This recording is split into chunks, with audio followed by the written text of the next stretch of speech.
Hey, Uncle Buck. Hey, Brooka. I guess happy Valentine's Day.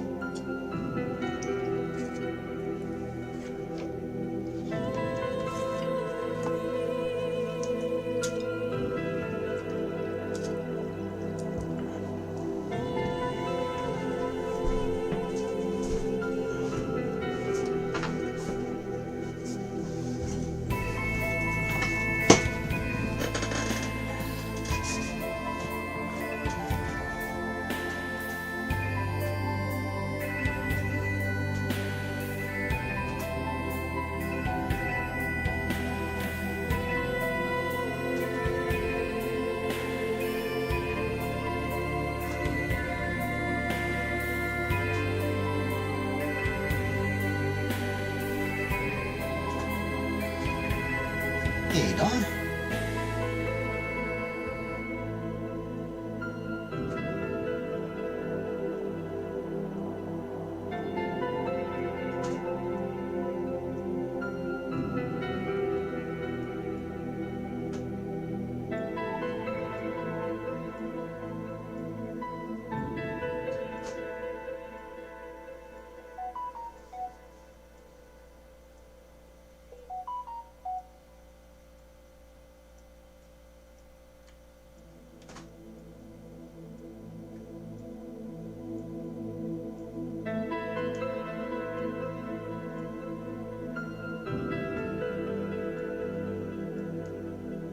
Hey, Rebecca.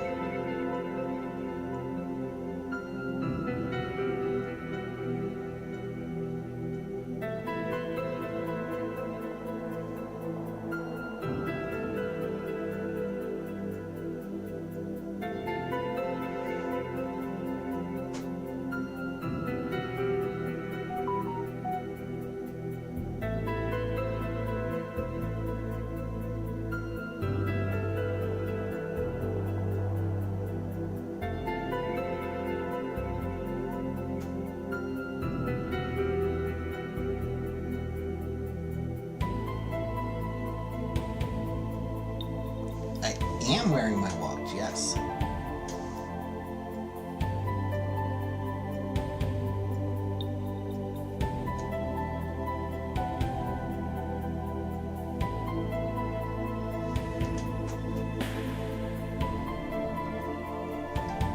Yeah, it did kind of suck.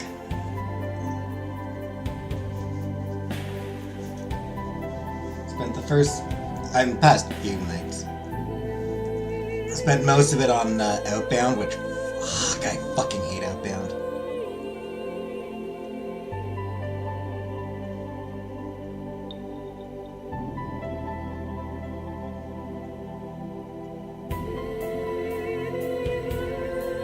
And,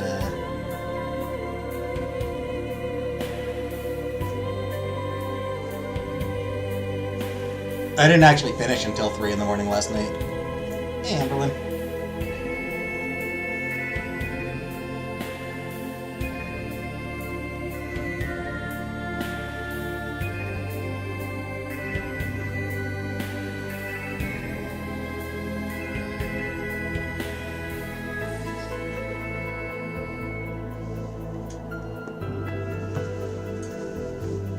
So, yeah, 3 in the morning when I finally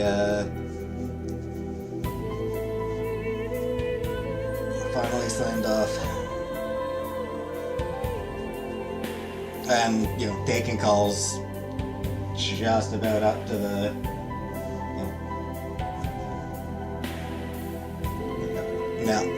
no, because I was busy right up until then. I was taking calls right up, basically right up to it. You did ban your account due to talking about ice.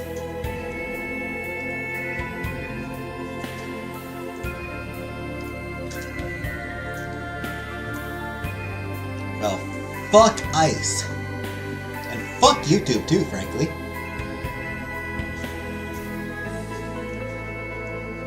Fuck Google as a whole. This is Sarah.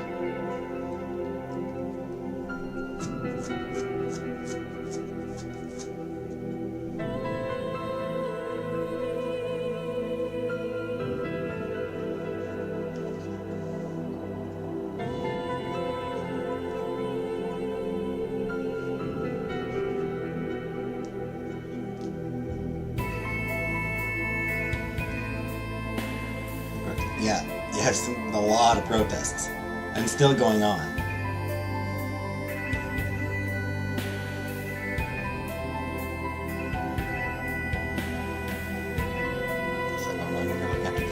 Yep. Yeah, I will. I actually saw a clip just today. New Jersey.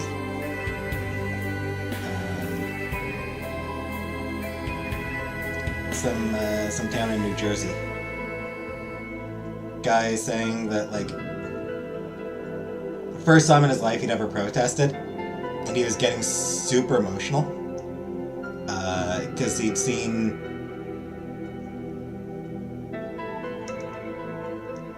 some kids getting off a school bus and running away from ICE agents.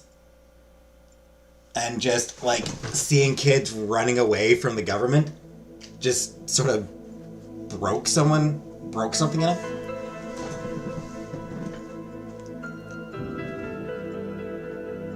Yeah, it was, dude kept saying that he was sending it. He never sent it. He was joking about sending it. He never sent it. So no, I have never received. It was, Art of the Deal. I don't even remember the dude's name, but he kept saying... I actually do have The Art of War. Funnily enough, I actually do have a copy of The Art of War. Just sitting in a book in my room. But no, it was, whatever that fucking dude's name was. Wouldn't shut the fuck up about... Did you read Art of the Deal? I sent you Art of the Deal. You read Art of the Deal yet? Have you received my Art of the Deal? I'm sending you Art of the Deal. I sent you Art of the Deal. Have you read Art of the Deal? It's like, fuck off. Wasn't fucking funny the first time.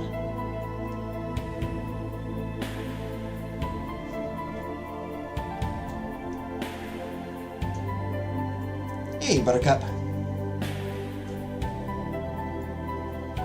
Actually, I have completely forgotten his name.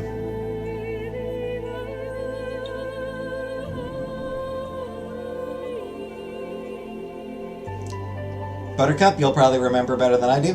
Who was that asshole who kept talking about sending me the Art of the Deal?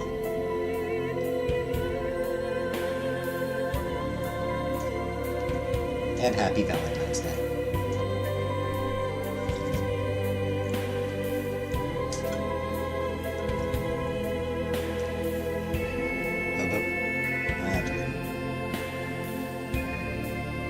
That's right, ugly hobo. What did it say?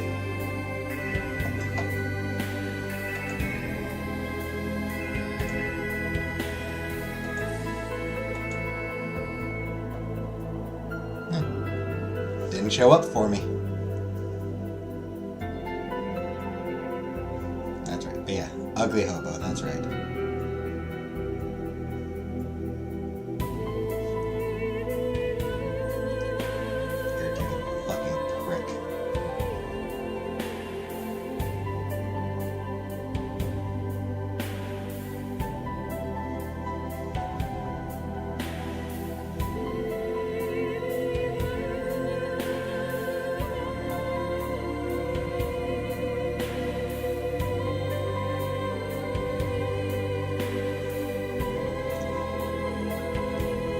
Anyway, good news for everybody. I am on day shift next week. I guess that one didn't go through. Some of your messages are coming through. I guess just you saying ugly hobo didn't go through. Maybe ugly got... It might be ugly that got caught. Filtered or something. But was doing okay, seemed friendly. He was... I think he was a fuck... I'm pretty sure he might have been an asshole.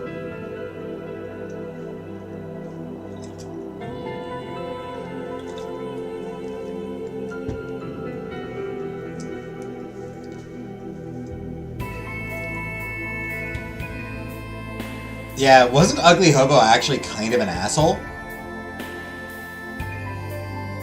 Like, off...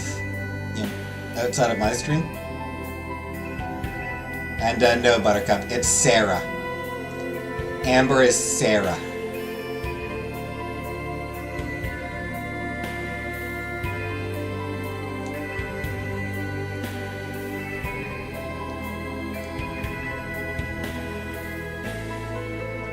He's an extreme asshole? Yeah, that's what I thought.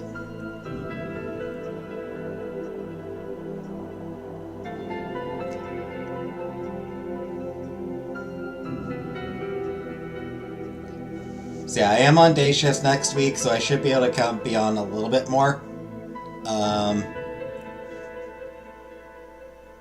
I will say right now, I will not be here Wednesday.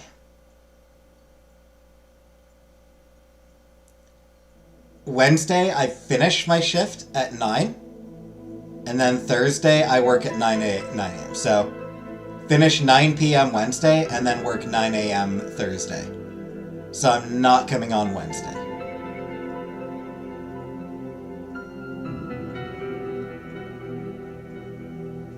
And Thursday, it's going to be very much, we'll see how I feel.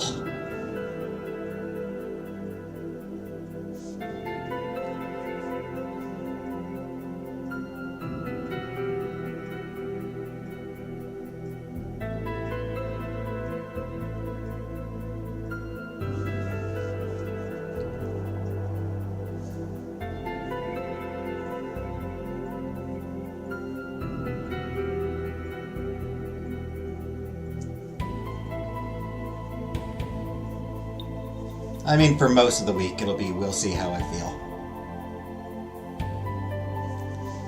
Anyway.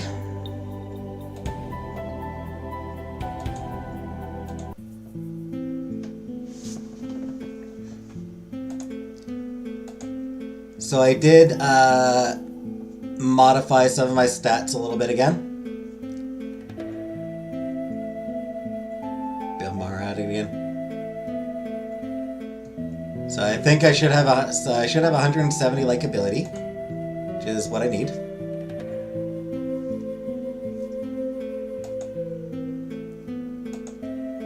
He's talking on Fox News. Also gave myself more gold.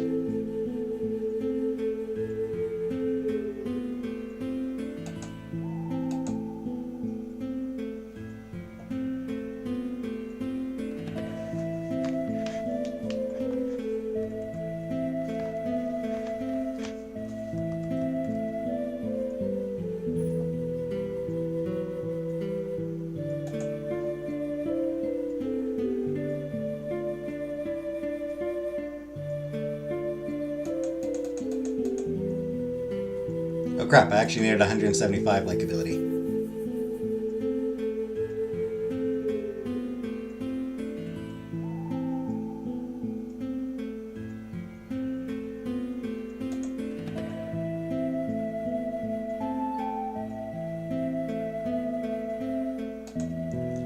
Well,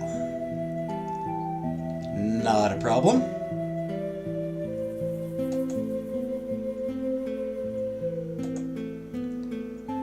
You spend some time dancing around in the ballroom. There's something about this room, because by spending time in it, you can feel your natural charisma increasing.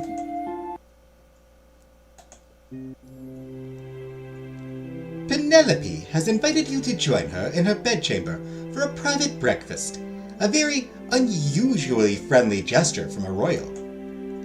As soon as you walk inside the door, her butler ushering you politely in, you are enveloped in an instant tight hug. Geraldo on Fox News.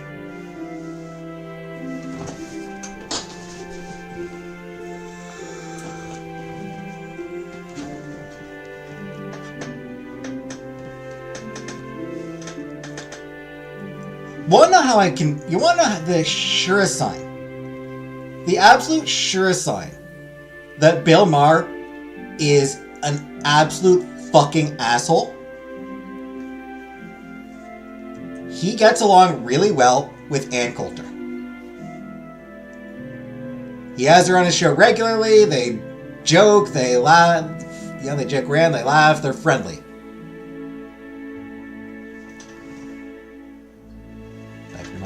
Who, me?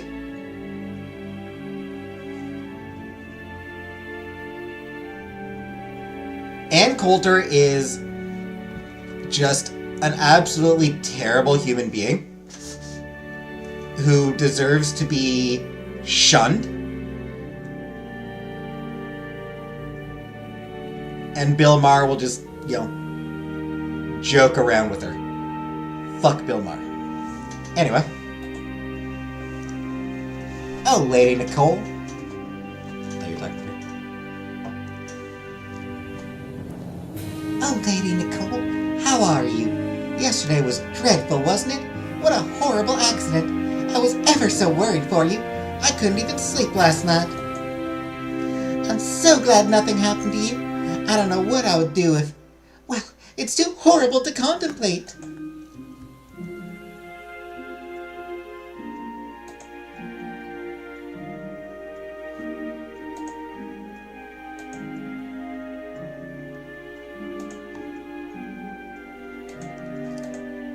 Don't worry, I'm fine, babe.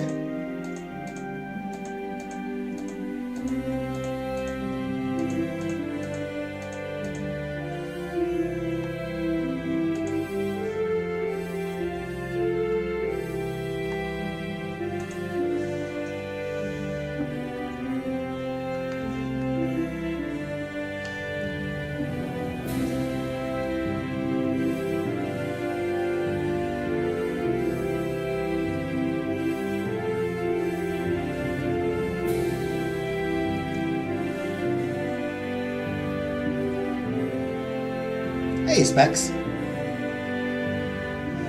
your PPG shirt on Valentine's Day? Yeah, it was just the first shirt I grabbed out of my hamper. It just happened to be the shirt that I grabbed.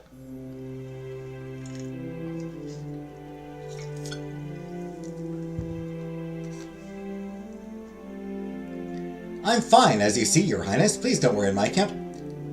I'm afraid it will take more than a little incident like that to get rid of me. You are stuck with me yet, Your Highness. My condolences.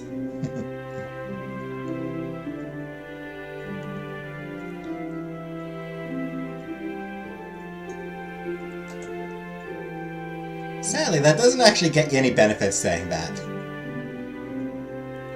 It's a shame, but I think she's just a little bit too,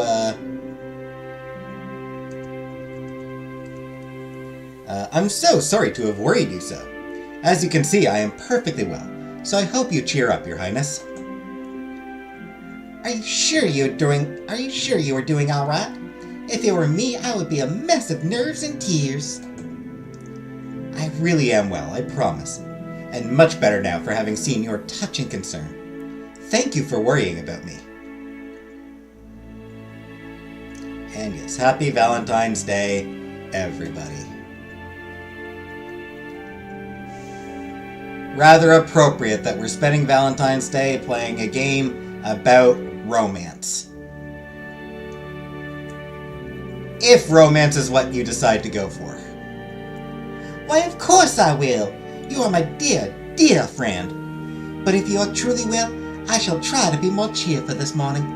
You didn't come here to see me worrying and crying over you. I came to see you, whatever you are feeling. You can't help but think that if she is this upset over your potential accident, it really is for the best that she never find out that it was rather something more deliberate. But oh, you must be starving after your ordeal. Is this game about romance? I've never been paying attention. I mean, it can be. There are a fair number of people that you can romance. Jasper, Rhea, Anel, Emmett, Hameen, Leon, Zarad, Gerard, Claremont, and I think Gisette might also be an actual romance option.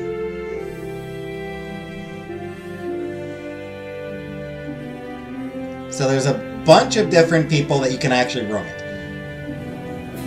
I suppose kind of a spoiler, Lyle cannot be romanced. You can marry him. You can depending on your choices, you can potentially marry Prince Lyle as a political marriage. Good day to restart, date everything.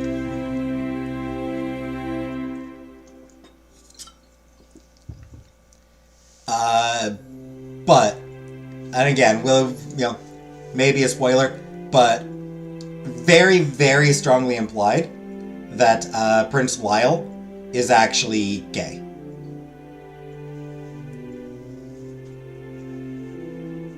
I don't think it's actually stated outright, but it's implied strongly enough that, yeah, he's gay.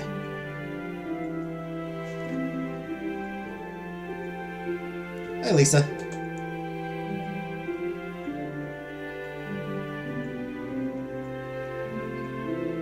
Might be wrong, but I think Duke Woodley might also be someone you can romance. That said, I hope we're getting laid tonight. Tragically not. But yeah, like I said, what I was saying.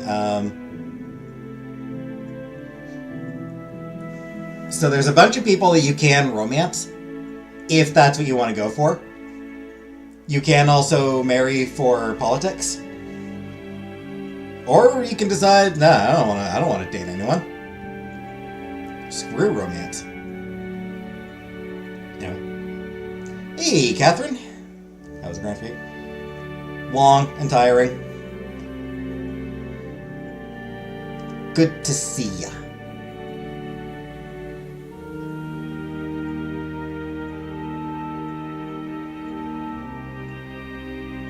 Would not mind a gay husband. You can help pick out my outfits. I think the real reason to marry Prince Lyle is so that you can have Penelope as your sister.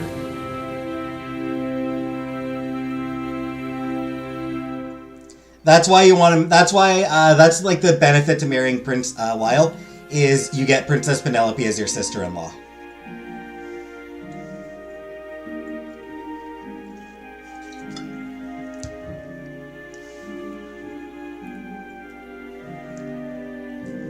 Because she is so pure and wholesome and sweet. Fitting went well, and we got a little bit cranky at the 6-hour mark.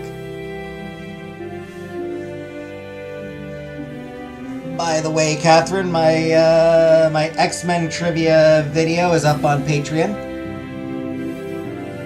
So if you want to watch me do X-Men trivia,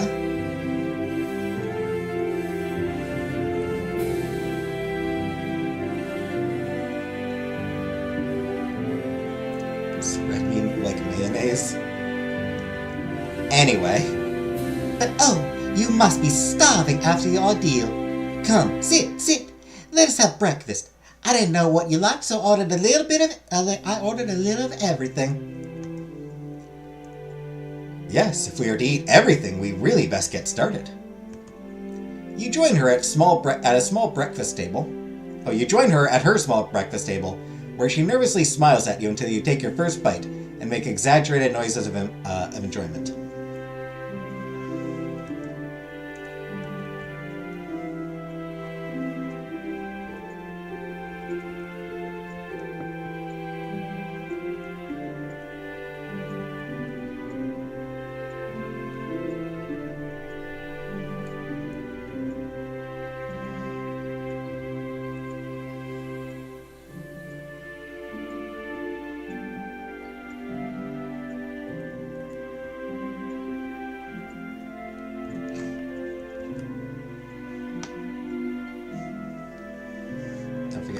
Oh yeah. I'll message you after the stream, Catherine.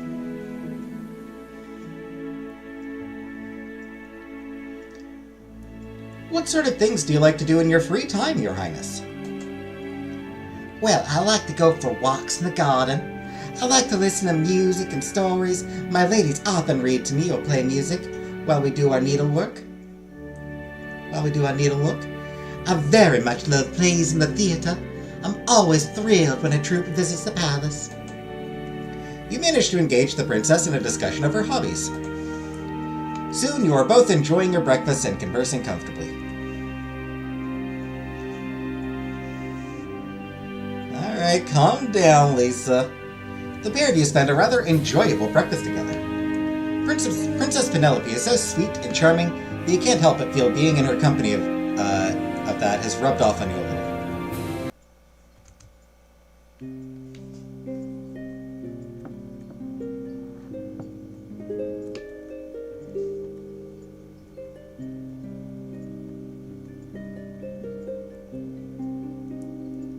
So that probably gave me charm.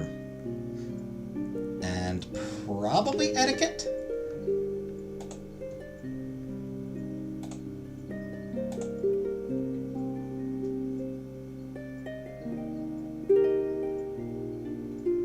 Nope, just charm. Actually, not sure I even got charm.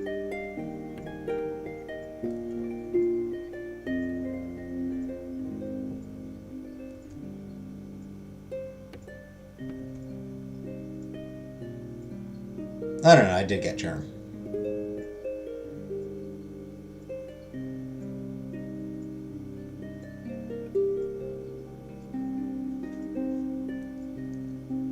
Love the southern accent. Thanks, Catherine. Milky misses you, please message her. Yeah. Happy Valentine's Day, Vanna. Even though she's not here.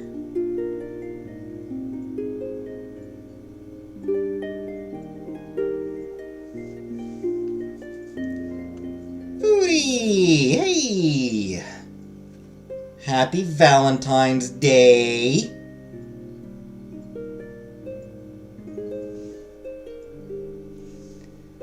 Alright. That is enough, Lisa.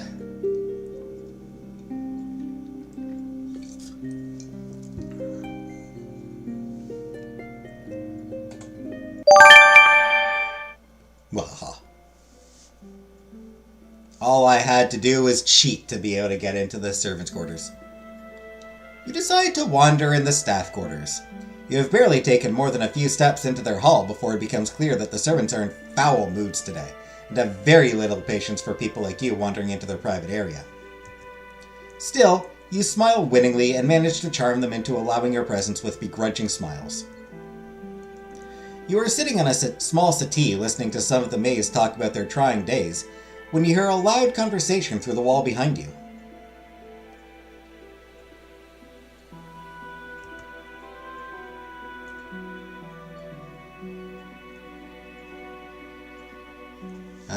Blaine, I think, is, Corval.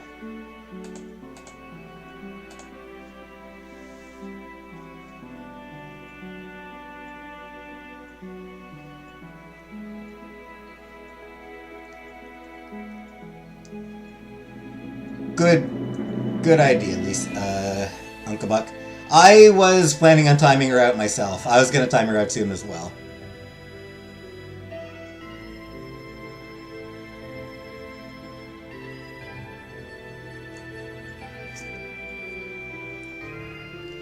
How much then? If 100 gold is not enough, how much would it take to ensure a favorable arrangement?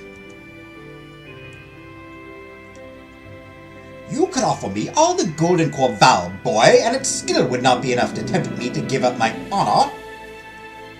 But you are just a servant! Surely you are more concerned with having enough money to retire well? How about 200?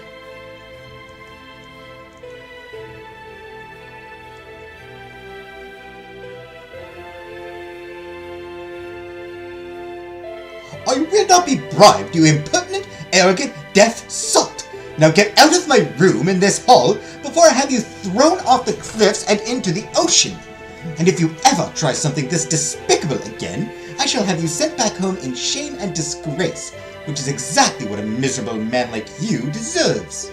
And you thought she didn't like you. Yeah, the matchmaker doesn't like anybody, but Lord Blaine is, the worst. Southern accent is very OG Georgia. Sort of what I was going for, actually. Yeah, I was going for like Gone with the Wind style, you know? You clear your throat and smile at the nervous maids, willing to keep up the pretense you heard nothing. But that doesn't mean you won't remember it. A new day dawns. You make your way to one of the sunny parlors for your early afternoon tea with Princess Cordelia. She stands gracefully and gives you the exactly appropriate curtsy from someone of her rank to someone of yours.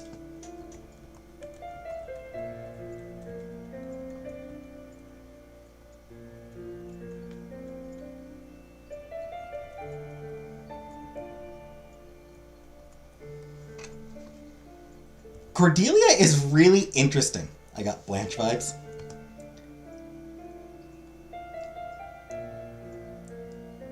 Good afternoon, Lady Nicole. Thank you very much for accepting my invitation. I trust you are well.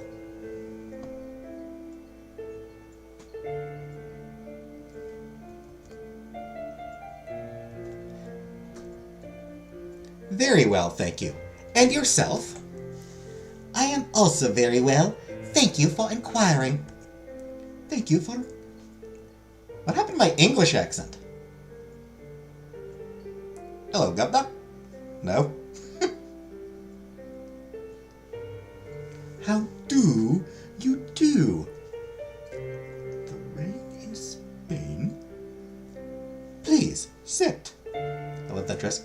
It is a very... She does have a really good... I do really like her design. She's very pretty.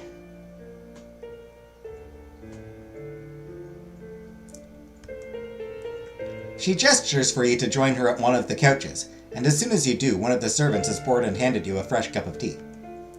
As soon as she has given you enough time to politely sample your tea, Princess Cordelia smiles pleasantly at you. And how are you enjoying your stay at the Isle?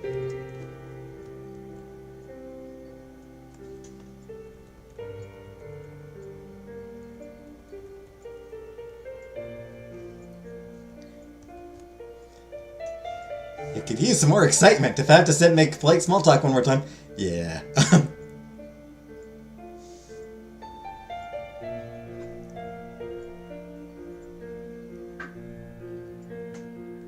So yeah, definitely a really nice outfit she has.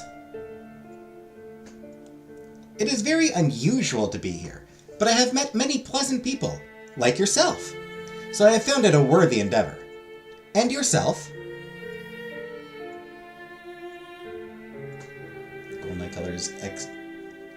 Color choice excellent with color palette. Hey, Steffi.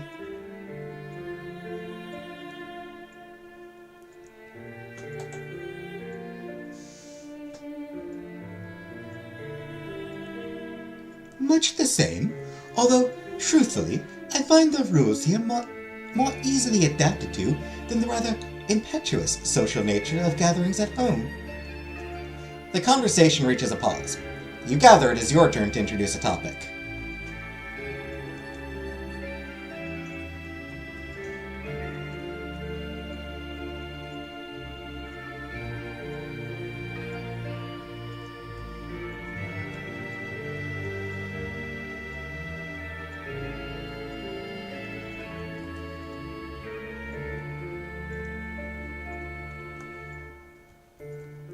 Hey, Shelley.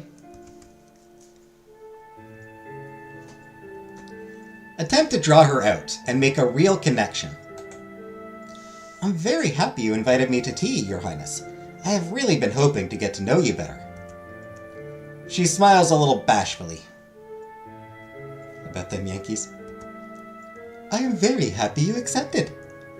You have a brief but enjoyable conversation with the princess over tea. As soon as the socially appropriate interval for tea has come and ended, the princess stands up and thanks you for agreeing to spend some of your day with her. You curtsy and say your farewells, left with the distinct impression it will take some work to get Princess Cordelia to relax enough around you that she doesn't behave exactly as proper manners dictate in every interaction. Still, having spent some time in her company, you feel like some of her good manners and careful speech have rubbed off on you.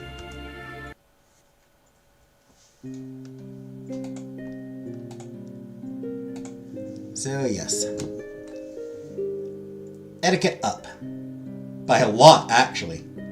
My etiquette went up by 15 just by hanging out with her.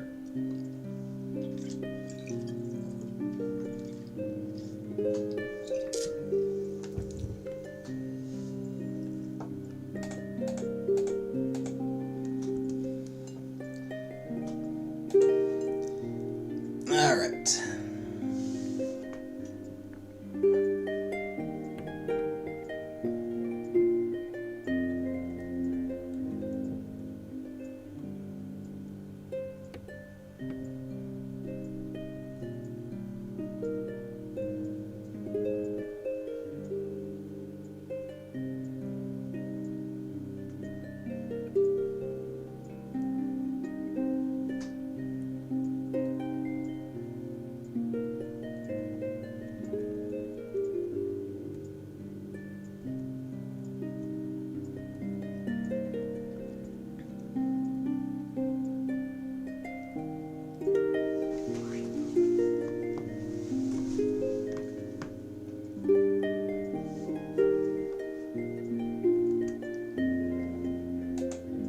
I want to check something here.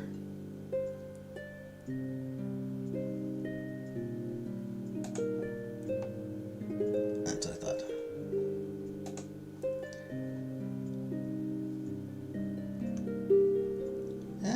So don't think there's any more secrets to find right now.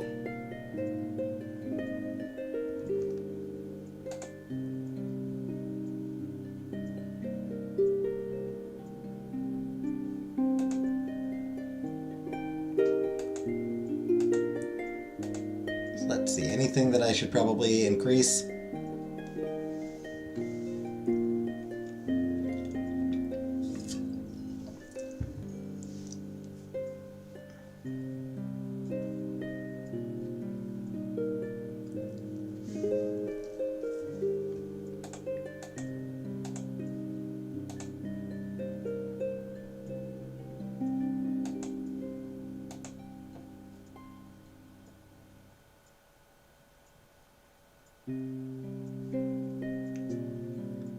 Let's hang out with our maids. Get beauty tips from your maids.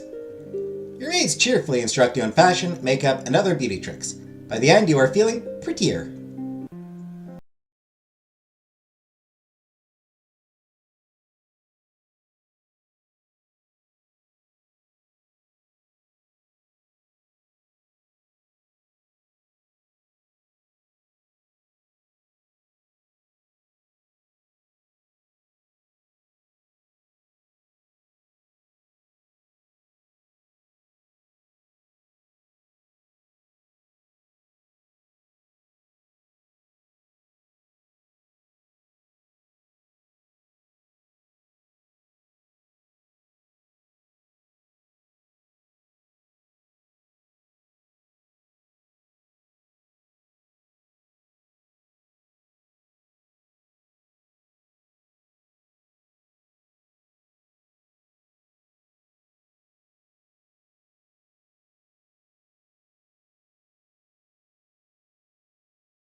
Onto the plot then. Glitter, I'm surprised how excited I... God damn it. Put another ship on the bobbit. Glitter, I'm surprised how excited I am for this. Here's a lake, not the sea, but it'll be me, the boats, water, and the winds again. Here's been balanced. Jeez, I cannot keep my Australian accent going. It's been barely 2 weeks, but I surprised myself with how much I missed them. It's not so surprising. Many delegates are suffering from homesickness. But that is what surprised me most, I think. If you would have asked me, I never would have said my ship felt like home. And yet, since I've been away from it, You felt lost? Perhaps. Or perhaps I was lost all along, and having a ship allowed me to ignore it. For someone who claims to be very excited, you have become awfully melancholy. True enough. But you'll have to forgive me, Glitter. I very nearly lost an important treasure the other day, and it has left me thinking far more than my usual wont. With such a perfect opening like that, do you truly expect me to resist teasing you on how little that might be? And yet, here you have! You are a treasure among treasures, Nicole. When I win the race, I will dedicate my victory to you. When? When? Speaking of which, if I'm to turn you into my lady victory, I'd best finish my preparations. The winds will bring us back together soon. Jesus Christ, why does my accent keep slipping back into Southern? Why do I keep slipping, why does my Australian accent and my Southern accent, why do they, I don't know. I cannot keep my Australian accent from slipping into the Southern. With a cheerful smile that shows none of his confessed pensiveness, Hameen waves and walks off again. As the sun slowly begins to show its warm face, more and more of the delegates stumble to the lake in various states of wakefulness.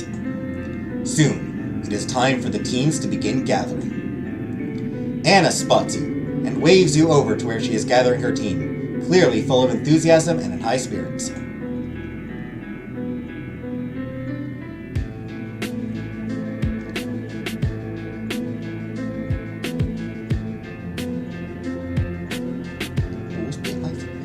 Good morning, Nick.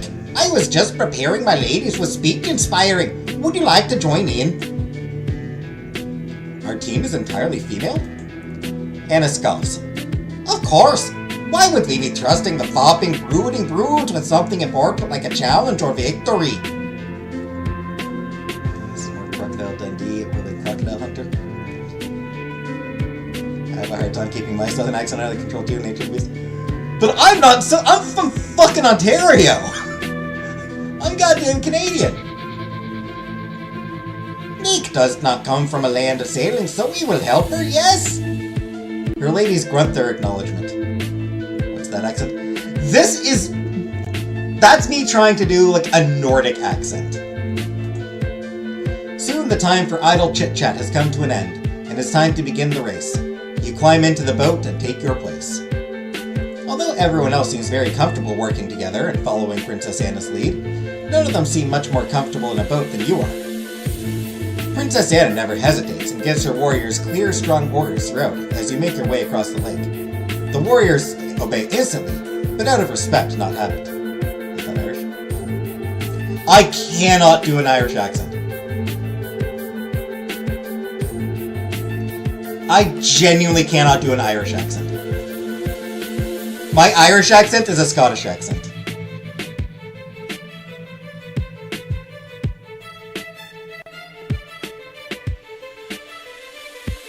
Magically delicious.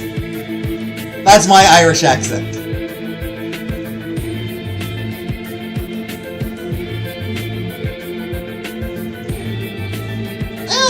Well, I suppose an Irish accent is just a more melodic Scottish accent.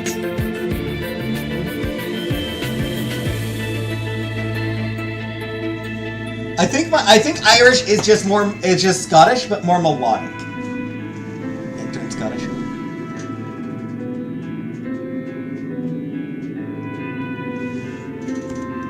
You are not incapable of similar leadership yourself, and your presence helps to further boost Anna's command. Occasionally, there are moments of difficulty, and Anna and her warriors usually manage to navigate themselves out of them fairly quickly. And your ability to think quickly doesn't hurt. You manage to solve a few problems yourself. This track is a banger. Although they are serious and concentrated, you still think the group is in a good humor.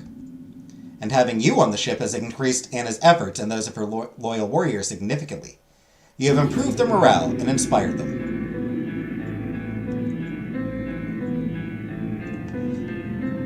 There are different Irish accents too? Yeah. You find your own presence has served to lighten everyone's mood and increase morale. Before you know it, the other side of the lake and the finishing line have drawn near. The race is almost over. While all around you, your teammates let out whoops of big joy, it takes you a moment to realize you and Anna's team have claimed victory. We have won, my pretty Nick! It is thanks to your efforts that we brought honor to the gods this day, for surely we would not have won without you! Your teammates are loud and boisterous in their celebration. It takes you some time to disentangle yourself from them in order to return to the castle. So, the way the boat race works is,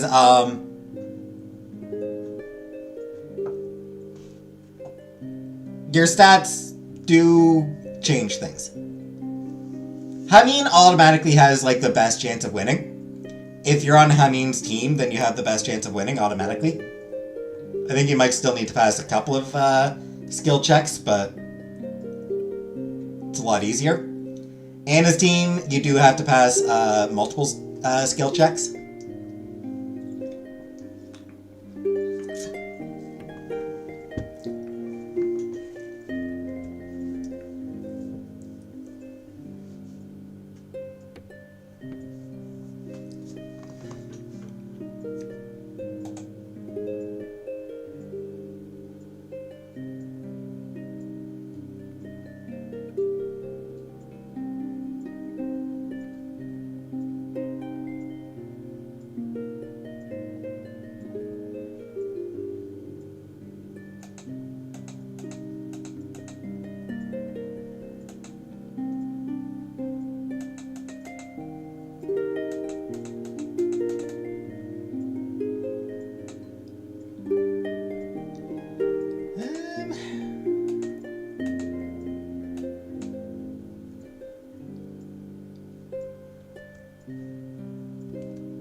I feel like I should probably, there are some stats I should probably increase.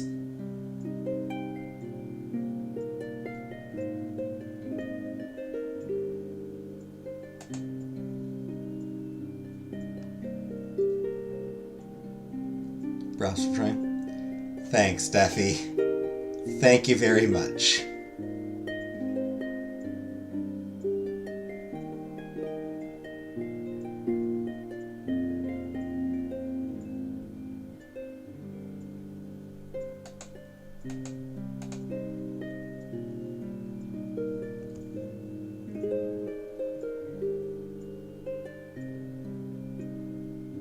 Street smarts. Not sure I actually need more street smarts, funnily enough. I don't think there's anything else that I'll really need that for.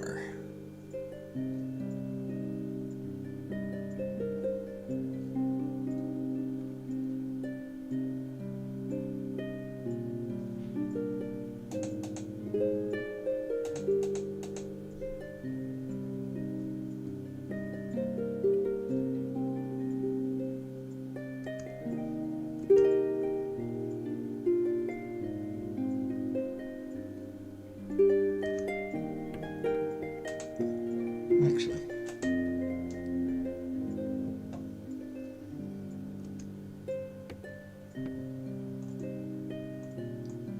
Yeah, that's what I figured.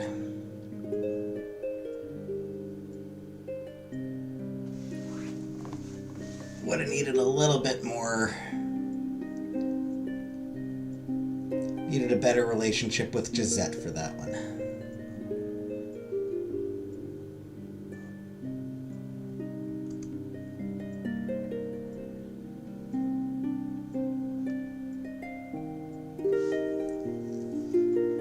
Screw it, why not? You find Lady Avalie sitting in the gazebo, staring out into the distance. Spotting you, she gives you a wry smile and invites you to sit. After the pair of you sit together a while, you feel a little closer to her, if no closer to understanding her. Another week has come to a close. You lay down in your bed and stare at your darkened ceiling. Sleep does not yet come. you find yourself thinking of everything that has happened this week. It is only the second week and already someone wants to kill you. Who's partner in the race? Anna was my partner in the boat race. Not only wants to kill you, but wants it enough to have arranged an attempt. An attempt that very nearly succeeded. That is enough to keep anyone up at night.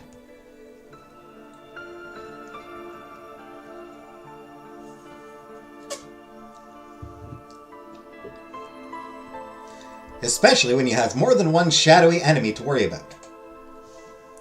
You don't think your multiple threats are connected, and even having one is enough to nearly kill you.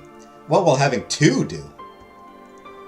And it is not just the past you have to worry about, but the future. Soon the sun will dawn on your third week at the Isle, and it is during the end of the third week where you will once again face the Matchmaker. Dun dun dun! If she doesn't approve of you now, well, you can't imagine it will be good. And even if she does approve of you, the end of this next week is when you will know who, if anyone, she has agreed to match you with. Your marriage, your future, even your life. Here at the summit, everything is on the line. And that's not even counting the fate of nations which may change forever before these weeks are done. Your eyelids grow heavy, and soon everything grows dark. For a few hours at least, you find some peace in sleeping oblivion. Yay! Super Snoop achievement! You discovered all the secrets you can find during the second week.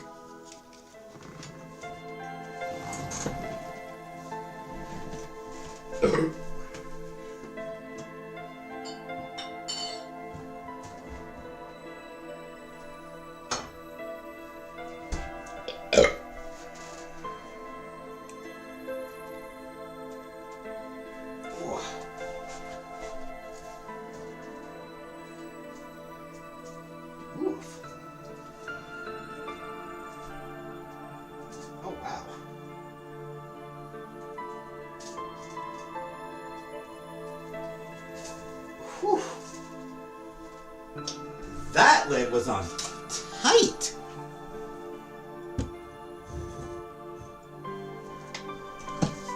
That took some effort. Wow. I was just trying to get the cap off my my soda, and yeah, it was on tight. What are we doing here? Gonna get matched for a wedding? Is that fast? Yes. So, exactly, actually, yeah. So, the way this game works, you sort of set your own goals. In theory, the idea is to get married to one of these people. To find a marriage match. So we play a princess from one of 7 kingdoms. These are the kingdoms: Wellen, GL, Skult, Arland, Heiss, Corval, and Revere. So yeah, 7 kingdoms: Wellen, Skult, Arland, Heiss, GL, Corval, Revere. There's 7 kingdoms. We play a princess from one of those kingdoms. 7 delegates from each of those 7 kingdoms have come to this island for 7 weeks for a summit to preserve peace.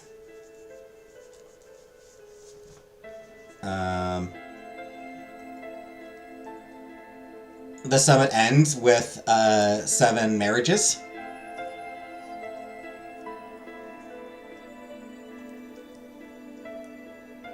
So, in theory, the goal is to try to marry somebody.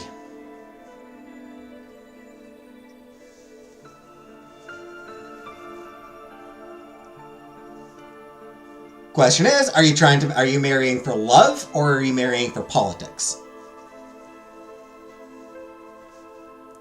You can marry for love, you can marry for politics, or you can decide you don't want to marry at all, and that you're just there to help make history or to watch history. You sort of choose all sorts of, basically your personality.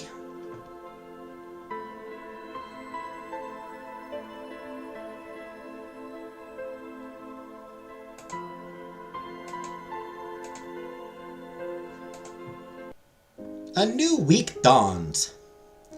The sun shines streaming through your window and dancing most stubbornly against your tightly closed eyelids brings proof that another morning has arrived. And with it, the start of your third week on the Isle. With everything that has happened, you can hardly believe you still have so many weeks left to go. You are arguing with yourself about the potential merit of refusing to get up and face all your responsibilities and possible enemies when a familiar sound makes your choice for you. Does also mean that you have to steal one of the men from the prison. Nope. No, you're not stealing anybody from anyone. Theory. Also, you don't necessarily have to marry a man.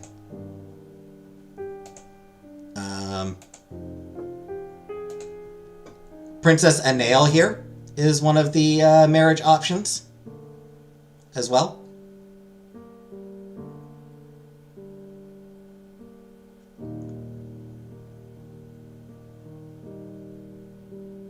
How long in total on the week? Silent? 7 weeks. 7 weeks. We have finished 2. And I know you can, I don't know if you can marry Princess Gisette. You can, I'm pretty sure you can romance Gisette. I don't know if you can actually marry her. Or Avilie, for that matter. And I don't think you can romance Cordelia.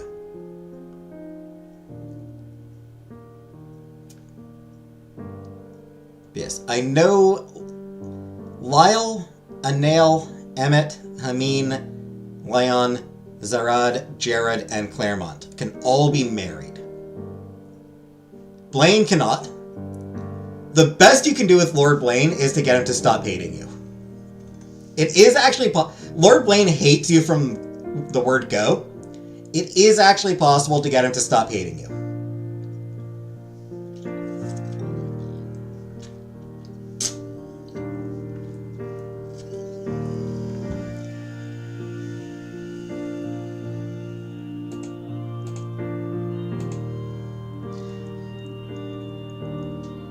Jasper is clearing his throat impatiently, waiting for you.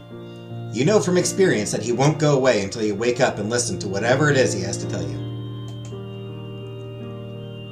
So you peel your eyes open, inform your butler you are awake, and will be ready shortly. After you have dressed and washed, Jasper comes back into the room and sits you down, his expression even more serious than his usual. Thanks for the crash course. You're welcome, Steffi. As you may or may not be aware, in many ways the third week of the summit is the most important in determining the future of the delegates. The matchmaker, who you met on your second day here, is an important part of the summit. This is because Katya believed that political marriages were a necessity for nations to develop understandings and proper alliances. It is not so easy to go to war against your cousins and nephews and sisters. But she also believed that there is value in following your heart. The matchmaker is her attempt to combine both things that she found important. The matchmaker is not only here to make sure everyone is of suitable character, nature, and skill to be a valuable asset as a marriage alliance candidate, but also to see if any of the delegates have the potential to form a match of the heart as well as of the nation. It seems unreasonably optimistic to think that people who just happen to be a perfect political match will also find love. I had no idea Katya was such an impractical romantic. Jasper ignores your interjection like the professional butler he is. At the end of this week, the matchmaker will announce the couples, if any, she approves of as potential love matches. She will, of course, give recommendations again to the ambassadors and the delegates at the end of the summit, but those will be matches she approves of for political reasons, and where she believes they will like one another well enough that there will be no attempts to murder one another. Katya believed that love took time, and so any couples the matchmaker believes will suit are given special dispensation to spend time together during the summit, truly getting to know one another. There isn't a perfect success rate, of course, but actually a fairly high amount of couples that the matchmaker thinks might fall in love prove to have happy, loving relationships and get married. Last summit, she only gave 2 such recommendations, and as far as I know, both pairs are very happy together. It's the requirement number 2. I mean, we're talking politics here, Steffi. We're talking like, we're talking political marriages here. No murder? It's not as low a bar as you might wish, as you might want it to be. No murder is not a low bar. It's definitely something to aim for.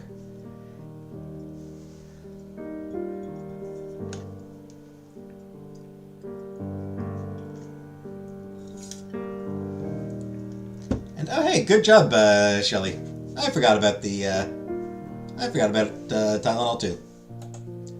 But it's not just your romantic future you should be concerned about this week.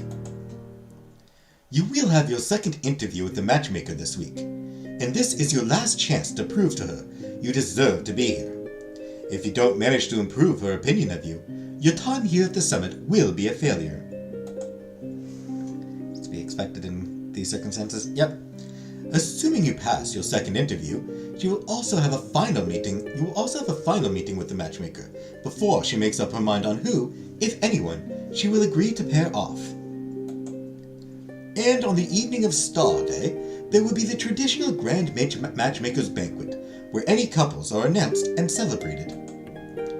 In addition to your various interviews and the banquet, there is another important tradition this week.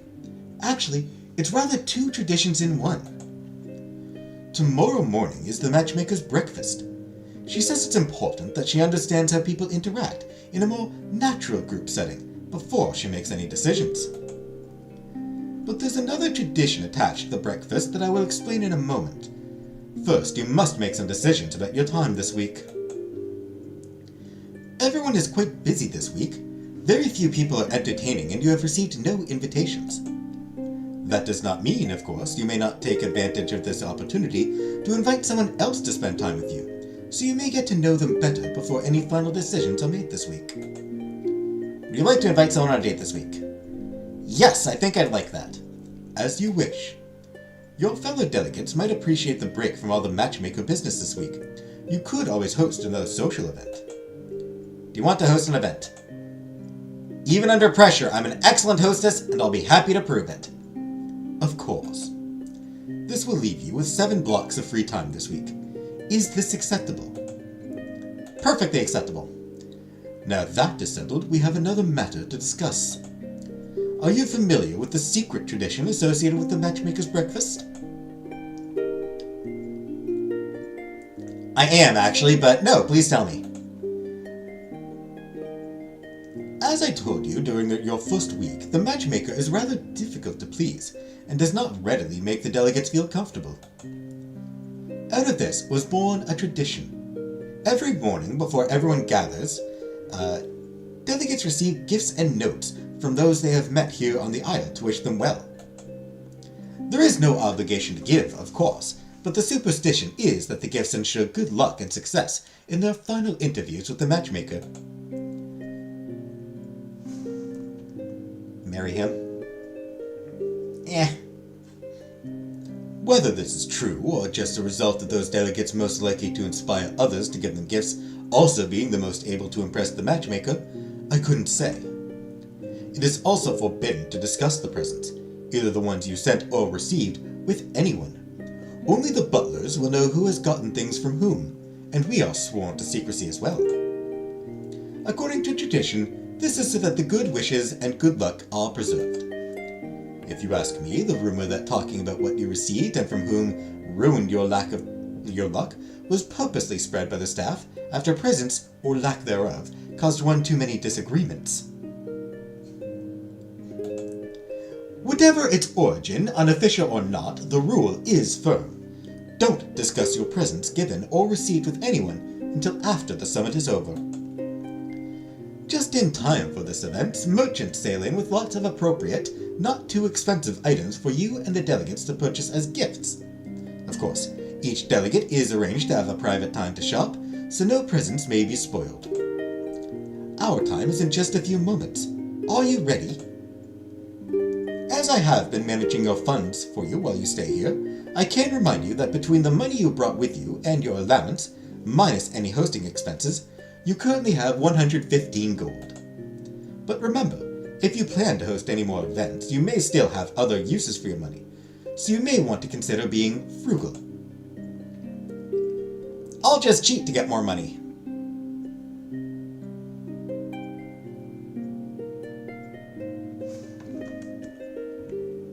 I was right, that is the option. So if I need to cheat to get more money, I can cheat to get myself some more money.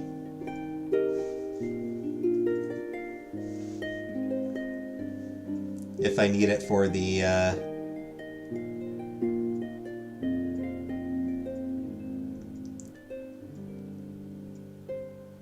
Jasper takes you to where the merchants have set up shop in the ballroom. Small stalls have been set up, and as the only customer, all eyes are on you. But it's not just the merchants you now have to think about. Who, if anyone, do you want to give a present? And what present will it be? Who do you want to buy a present for?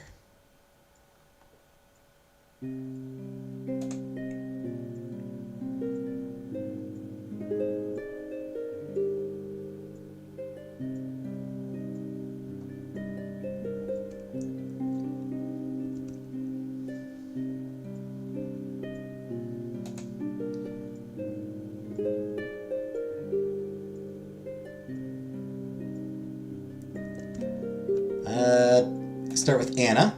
What gift would you like to give Anna?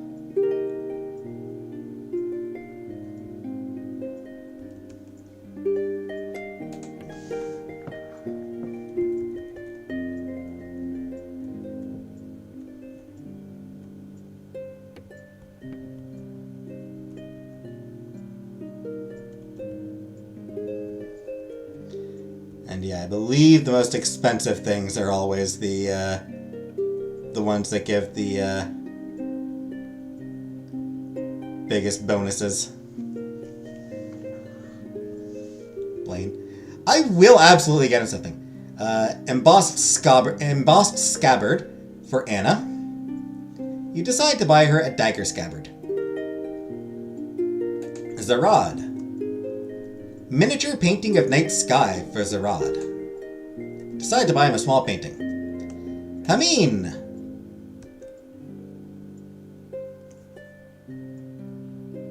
Fancy lockpicks, I guess. You decide to buy him some lockpicks. Boots with the fur. Claremont. I haven't actually spent any time with Claremont, but hell with it. Elegant quill and ink set. Why not? I'll give him, you decide to buy him writing tools. Why not? Why not? Buttercup. Can I say something out loud for you? For someone who might be listening but not reading chat. Sure. What is it, Buttercup? Leon. Rare book of puzzles. Sure. Decide to give him puzzle book. Emmett. Rare seedlings. Decide to buy him seedlings. Lyle. Fancy tea set. More choices. Jared. Fancy hunting gloves. Sure.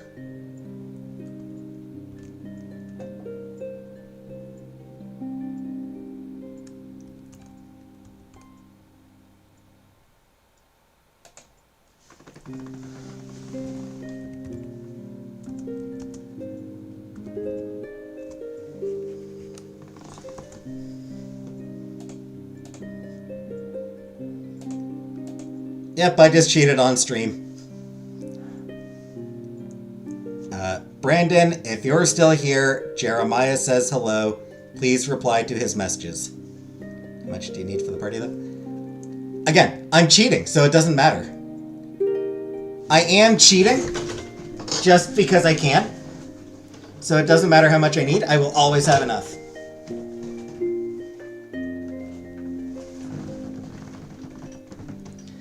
Gisette, sure.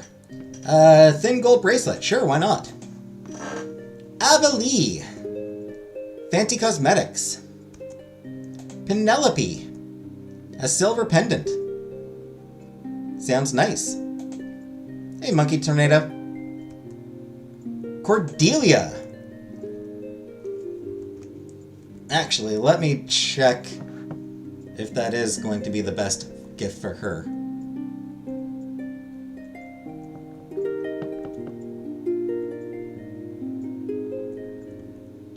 Interestingly enough, no.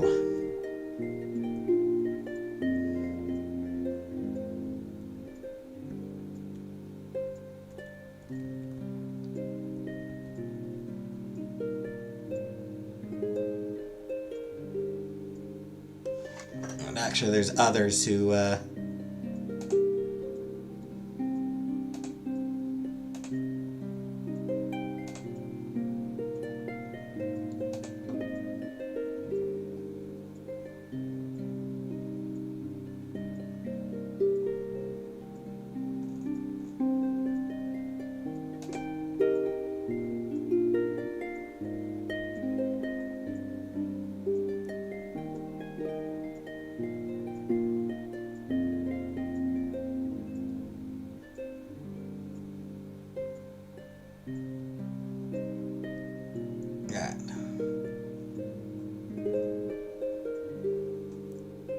So I'm gonna make sure I get everybody the right gift.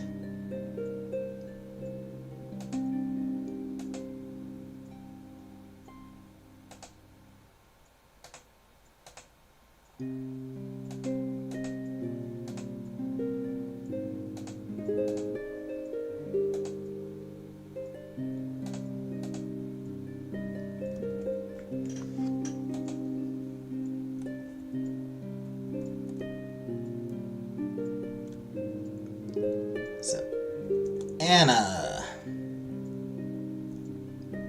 Anna, you definitely want the embossed scabbard. Zarad.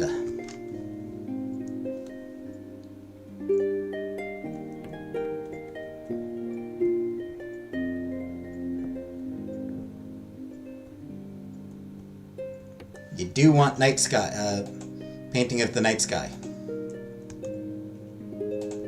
Amin.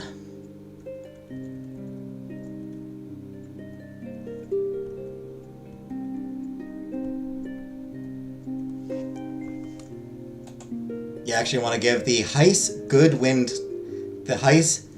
Winds charm for Heis. Claremont doesn't really matter because I haven't talked to him at all.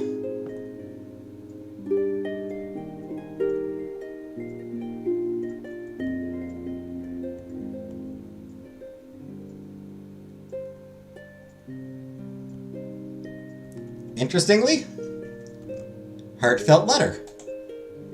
You decide to save money and just write him a personal letter. Leon.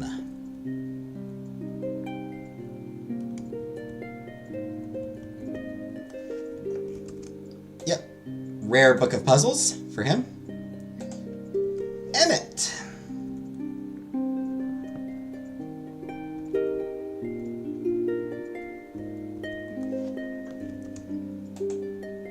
A historical travelogue for Emmett. Lyle.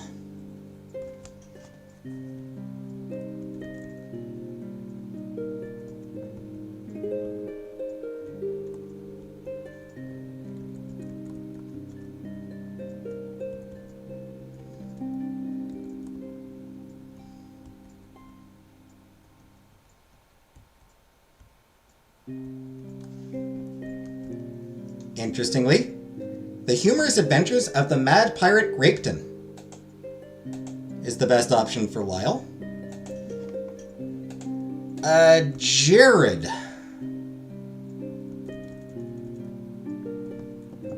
Who I also haven't interacted with at all.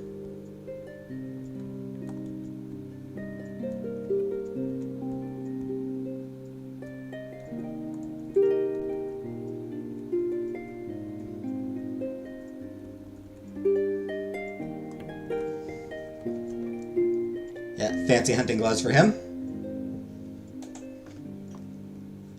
Gisette, who I've also barely interacted with. So not a hugely important thing.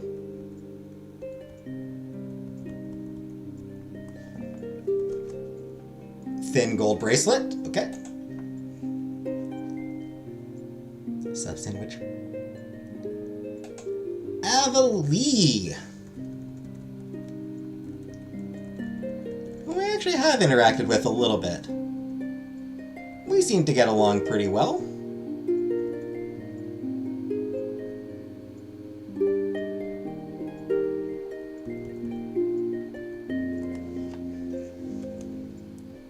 Book of Impossible Riddles. The Laura Secord chocolates. Jeremiah was a bullfrog. Hi, Grimace.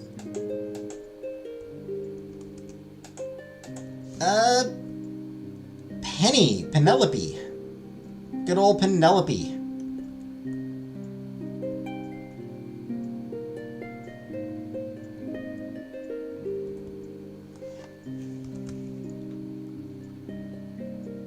Makes a lot of sense. A heartfelt letter. Makes sense that that's what she'd appreciate. Cordelia.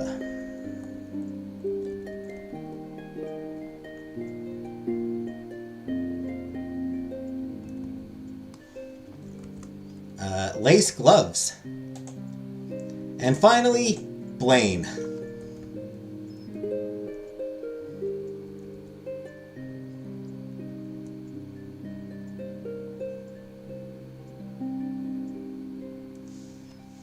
Interestingly, it doesn't really matter.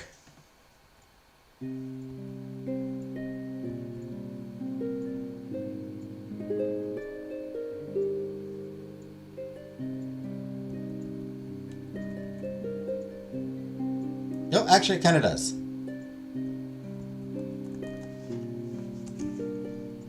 Give him a cravat pin.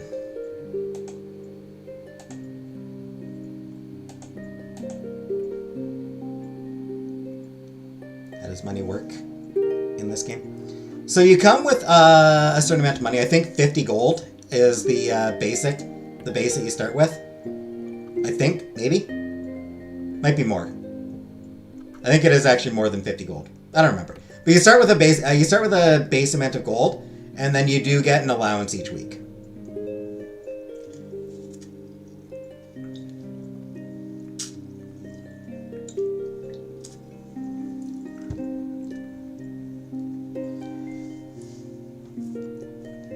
So as far as how you spend it, there's 2 events you can put on that you need money for, and then there's all these gifts. Gifter extraordinaire. Proved yourself excellent at picking presents. Your shopping done, Jasper walks you back to your room. What's the cheating? The cheating is all of this stuff.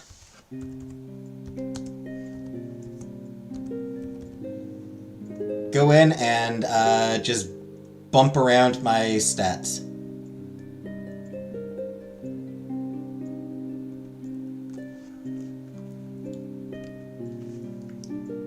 So, I'm back up to 100 gold. Because I'm a cheating cheater who cheats, and I don't feel bad about it at all. I don't feel the least bit ashamed of it. And you can't make me.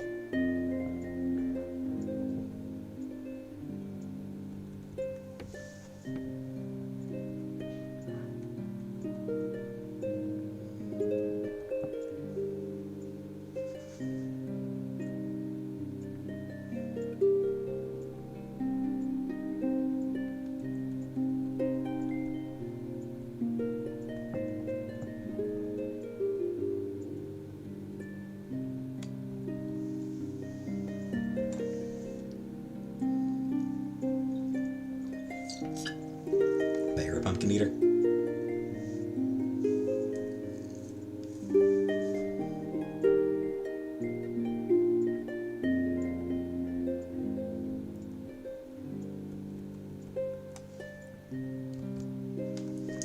Anyway, your shopping done, Jasper walks you back to your room. You write your notes and letters and hand them to Jasper, who will arrange for them to be given out tomorrow morning. Despite all the flurry of activity and decisions, in truth, your day is still just beginning.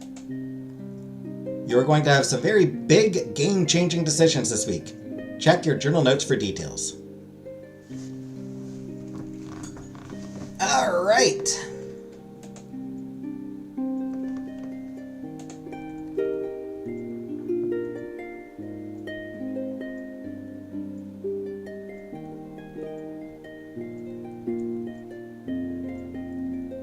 Let's start by finding some secrets.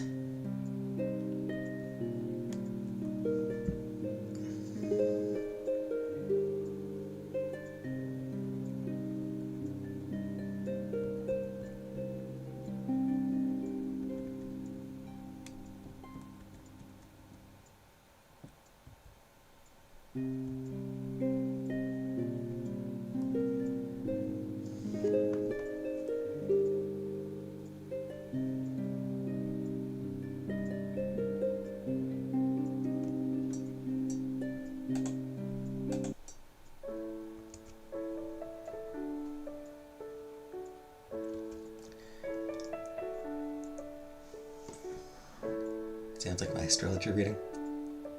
Just awkward silence. A million joke.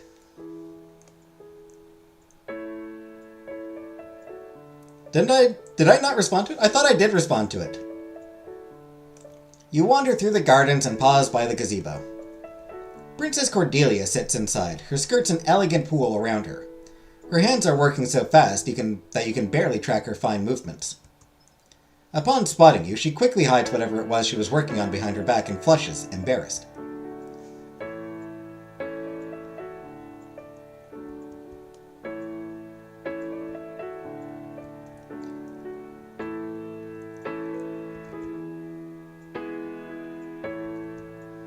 Unless whatever had you so concentrated is part of an unlikely and devious plot to murder someone, you don't have to hide it from me.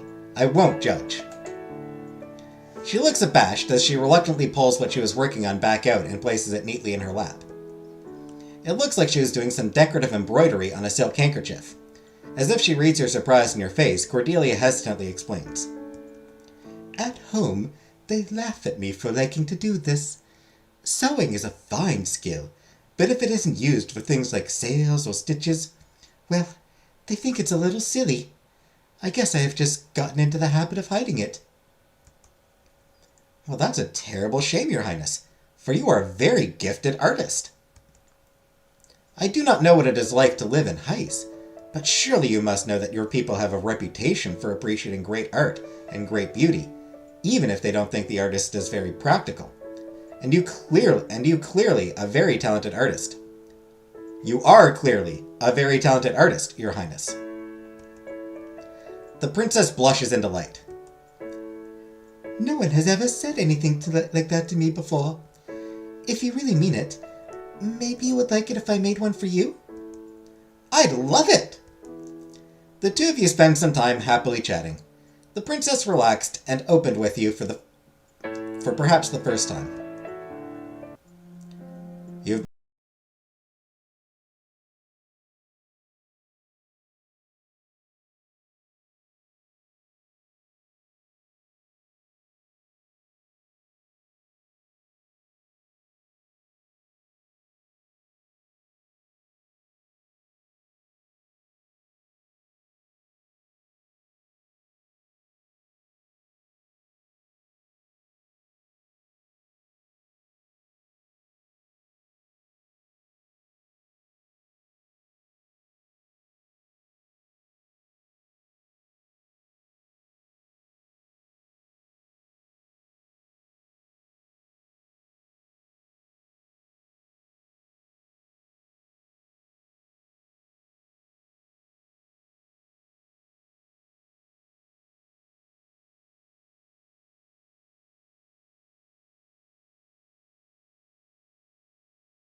fun.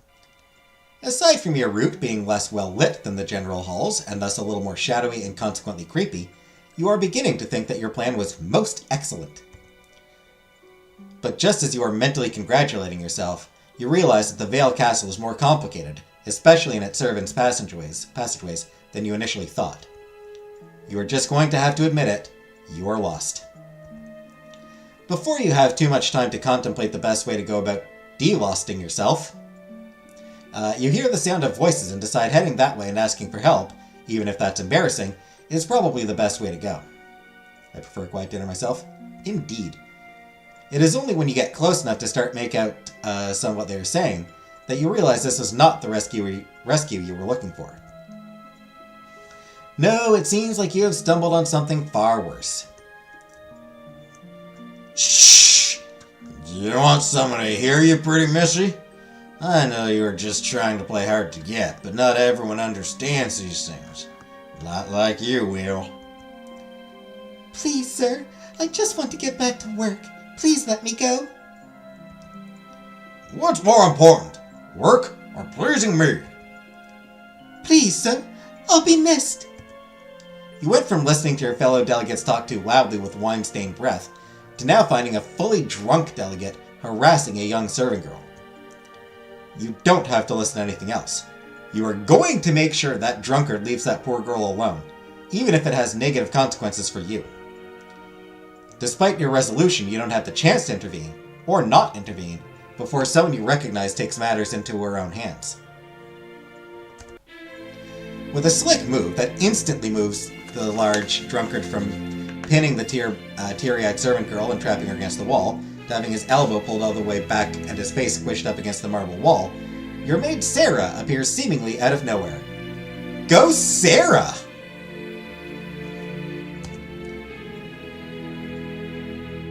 I think you have had enough to drink for the evening. Perhaps you would like to retire to your room? Should I summon a butler to assist you? Get your hands off me right now! You want to start Saturn? Don't you know who I am? I know the only things that matter, sir. You are drunk, despicable, desperate, and entitled. You enjoy lording what you assume to be your power over those who are lacking the same. And someday, you will wake up to find out that everything you thought made you special is nothing, and you are only worth what you are inside, which for you will be an empty, rotting hollow of nothing. Damn, girl! Read him for filth?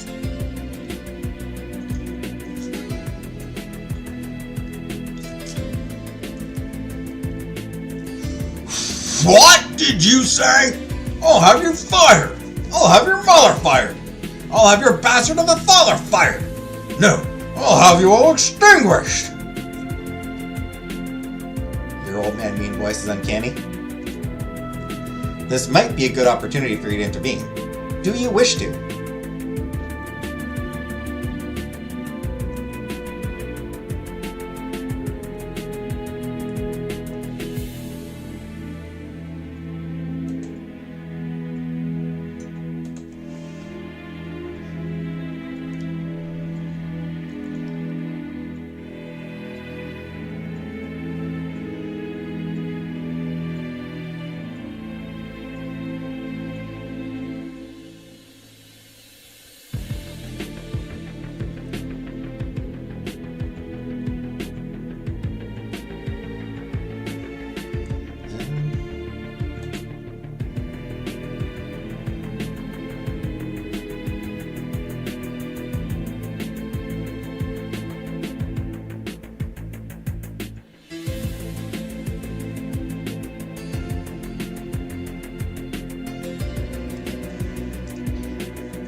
Yes, it's the duty of women everywhere to stick up for one another.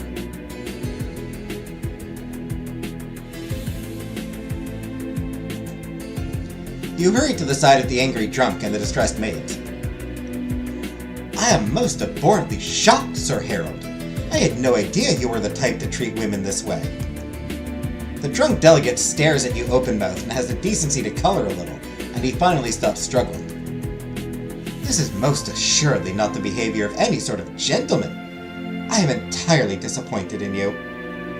Oh, that's... bringing out the heavy hitters. Bringing out the heavy attacks now. I'm not mad, just disappointed. Ooh, there's a harsh line. Sir Harold looks down and mumbles something. Giving you an unreadable look, Sarah releases him. You are just considering what to do next when that choice is taken out of your hands and Jasper appears out of nowhere, as if summoned from the shadows. It appears as if you have had too much to drink, Sir Harold. Let me escort you back to your chambers. Disappointed. Disappointed! Yeah, that's... You know you fucked up. You know you fucked up. When somebody says, I'm disappointed in you. Lady Nicole, Sarah, I'll meet you back in your rooms in a moment. Like the truly frightening force of nature he was, Jasper dragged a befuddled Sir Harold behind him, hissing the proper etiquette in treating Isle servants all the way. As soon as the pair was out of earshot, Sarah sighed. That's going to be us in a minute. Prepare yourself for an intense lecture on the dangers of confronting drunken sots. Sarah's words proved prophetic. Almost immediately after the pair of you returned to your room, Jasper came in, thunderclouds in his eyes. It was only after you are thoroughly informed of your folly and the potential danger of your actions that you were finally released for your afternoon plans.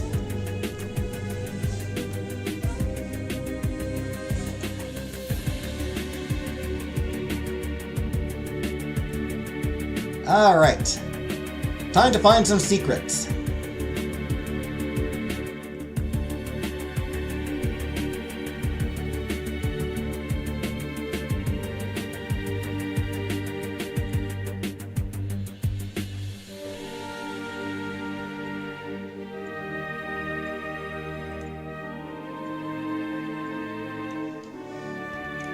Assuming I have enough. Music room. Whose island is this? It is the Isle of Vale. It's not a kingdom.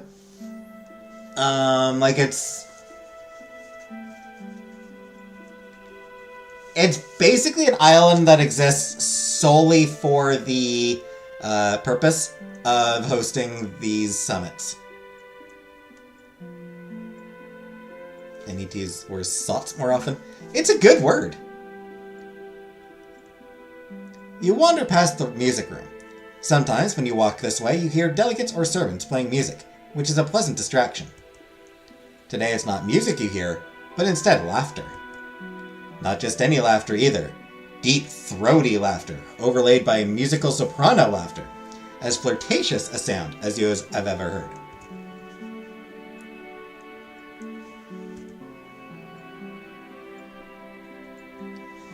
Just as you are wondering if you should leave, and if so how to best do so without disturbing the obvious couple, a stern-looking servant walks past, and seeing you practically with your ear against the door gives you a steely glare like you are some sort of snoop, and not a very good one. You manage to successfully plead your case, and by the end the servant is apologizing for suspecting you of any wrongdoing, and in apology gives you a fresh-baked scone from the kitchens. By the time the now guilty-feeling servant has been safely dealt with and some time has passed, and you can hear the soft undertones of conversations and footsteps move closer to the parlor door. Not in the mood to explain you weren't exactly intending to spy again, this time to the couple in question, you hurriedly hide yourself behind a very large potted plant and safely in the shadows. To your very stark surprise, it is not a pair of delegate lovebirds, or even a pair of servants. No, the two people you overheard in a very flirtatious tete-a-tete is the very married chaperone Grand Duke Woodley and his fellow chaperone Princess Jaslyn, His brother might very well have the Grand Duke assassinated if he knew.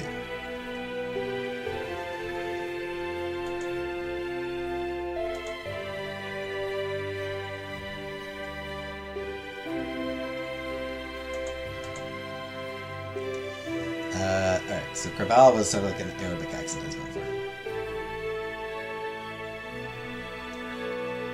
I can't believe we have only 5 more weeks here before you have to go back to your awful, dull wife, and I have to go back to being the obedient sister to my brother. Along with you, 5 weeks can seem like a very long time. That's very sweet of you, darling. But I'm rather tired of stolen moments in the back rooms once every few years we manage to be in the same place. Your wife is very sickly. Do you think she will finally give in to her illness sometime soon? The Grand Duke laughs. That's a terrible thing to say, love. And beneath you. You are a sweet, good person beneath all your fripperies. Princess Jaslyn pouts. I wish I had never met you and your cussed silver tongue. No, you don't. I'll make your love interesting. The Grand Duke takes her hand and bows down over it before giving it a languid kiss. You know it breaks my heart, but for today we had best part. Our little moments are best when they are secrets between us, don't you think? The pair break apart and go their own ways, leaving you with knowledge you aren't sure you wouldn't prefer not to know. A new day dawns. For once, you are allowed to sleep in, undisturbed. This unusual fact brings your sleepy mind to concerned wakefulness.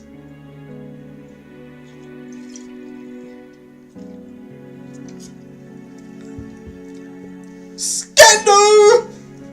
Scandal! Who doesn't love a good scandal? This is immediately followed by the thought that today is the matchmaker's breakfast, which is definitely enough to chase away any last traces of sleepiness.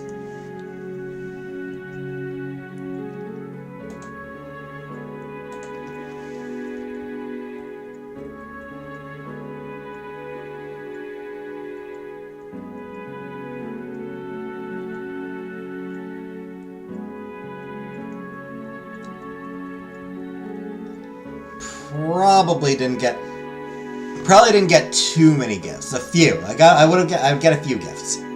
Before you have to face that intimidating old woman, you at least have the prospect of potential good luck gifts this morning. Now, if only you knew why you were being allowed to sleep in. But once you open your eyes and get up, the answer soon becomes apparent. Jasper has clearly been too busy attempting to arrange and catalog your large pile of presents to bother waking you up. Good morning, Lady Nicole.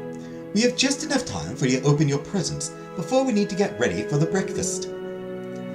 It's hard to resist the lure of a pile of beautifully wrapped and arranged presents, many with accompanying letters and notes. You nod eagerly, and Jasper starts to hand you your presents. I believe this is from Prince Zarad of Corval. Jasper hands you a single star lily, a rare exotic flower that has a very long life, even cut, wrapped with a gold ribbon and a note.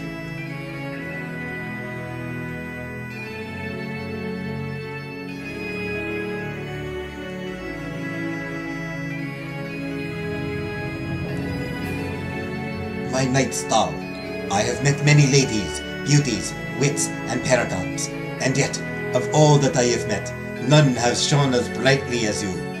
I hope you will find this a fitting tribute. While I won't insult you by implying you need the luck, I hope the good wishes are welcome. Zarad. This is from Hameen of Heis. Showing no signs of distaste, even as you know Hameen is not Jasper's favorite delegate on the Isle, he hands you a small wrapped package. Inside is an old gold coin, strung in a simple chain like a pendant. Lita, despite the rumors about pirates, I've never actually been one for superstition myself. I like to trust in my skill and the skill of my men. No, but I might. Rather than something as hard to predict as luck. My dad gave me this coin when I went on a ship for the first time. Said it's been in our family a long time.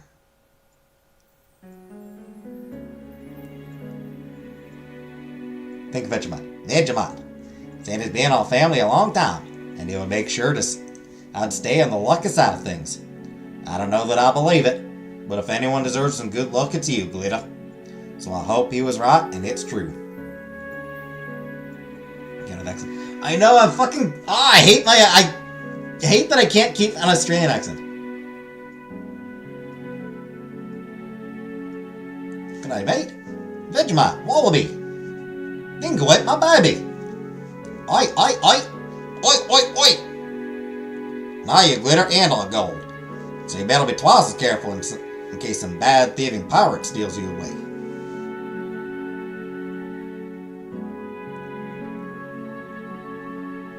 Oi, oi. Well, he gave me a good lecture. This is from Princess Adele of Scott.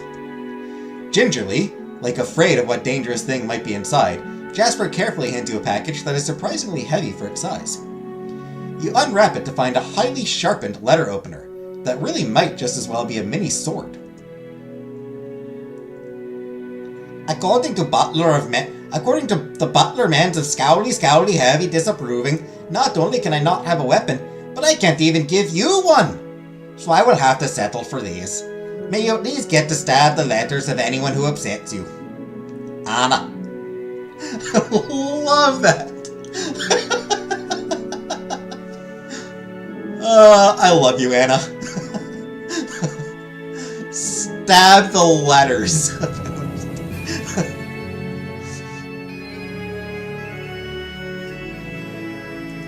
I gave her a scabbard.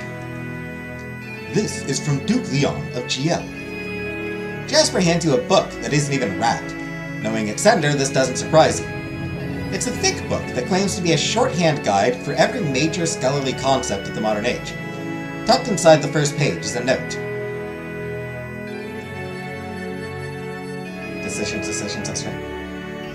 Oh, they probably are, actually. I never thought about where Rabbit is from. But yeah, they probably are Australian, come to think of it.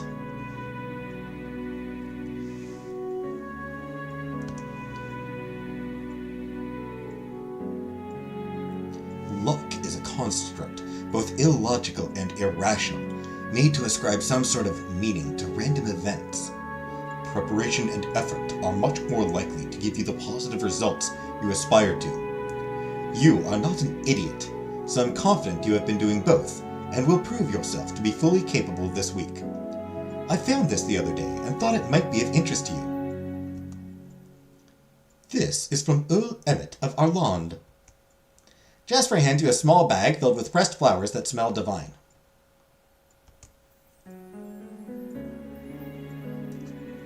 He was English. I found these on my walk the other day and thought of you. If you put them in a pocket near your pillow, you will smell nice the next day. Not that you don't already smell nice. Just my sister says girls are always trying to make themselves smell better. Also, there's some interesting myths about how they will bring you sweet dreams if you like that kind of thing. Anyway, I was thinking of you and hoping you know that you have at least one person cheering you on this week. Emmett.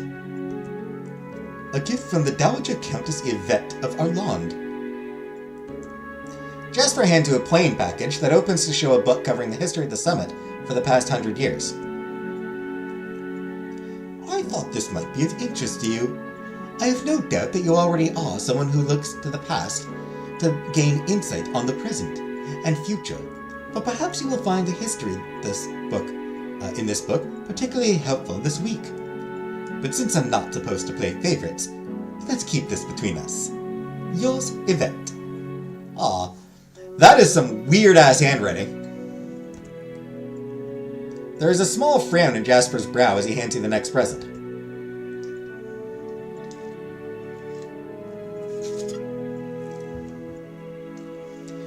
I found this in the pile with the rest of your presents this morning. I have no idea who sent it or where it came from. The letter is unsigned, but I don't believe either the letter or the gift pose a danger. With this mysterious introduction, Jasper hands you the present and note, which he has clearly already opened, probably making sure it wasn't another assassination attempt in disguise. Inside is an old letter, well preserved. It doesn't seem that interesting on the surface until you skim down to see who signed it. Then your jaw nearly drops. It is one of Princess Katia's letters. You hurry to read the note that came with it. It seems to us that you are the sort of person who enjoys a little mystery and a few secrets in your life. After all, when you are very good at manipulating people, there is also very little that generally surprises you. So here is our gift, a mystery, a surprise, with our own compliments. Cheers!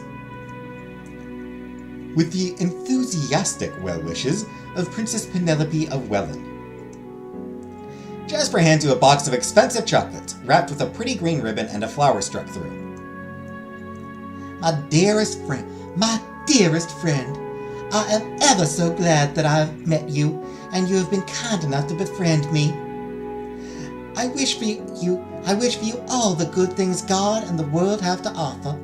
My present isn't very special, but I hope you will enjoy it and know that it contains all my good wishes. I just know that everyone will be as impressed by you as I am, and we will stay friends forever. All my best, Penelope. It's not nice. The mysterious letter? No, the mysterious letter is actually really nice. Did they call you or themselves manipulative? I mean, they did kind of call me manipulative a little bit, because I kind of have been a little bit. I think they did mean it as a compliment. This is from Princess Cordelia of Heiss. Jasper gives you a small rat box. Inside you find a gorgeous painted silk fan. I hope you find some use for my enclosed gift. I put some thought into finding something useful. I am grateful to have met you here. Truthfully, it has been some time since I made a new acquaintance I related to as well as I do to you. I hope that we will continue to get to know one another and might someday become friends. Thank you for the kindness you have shown to me. I wish you all the best of luck this week. Princess Cordelia, Princess of Heiss. And Sarah and Rhea asked me to give this to you, from the pair of them. Jasper gives you a small packet of cosmetics, chosen exactly for your complexion. Now that we are finished with the business of presents, I'm sorry, Lady Nicole, but you really must get ready for breakfast. It will not do to be late, or appear at less than your best. So all of those gifts do give bonuses as well. So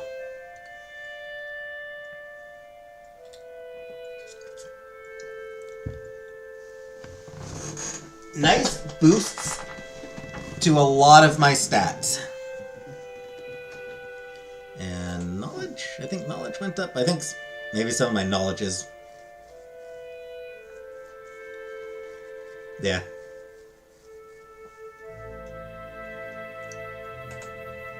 Wish someone handed me a packet of cosmetics specifically for my complexion.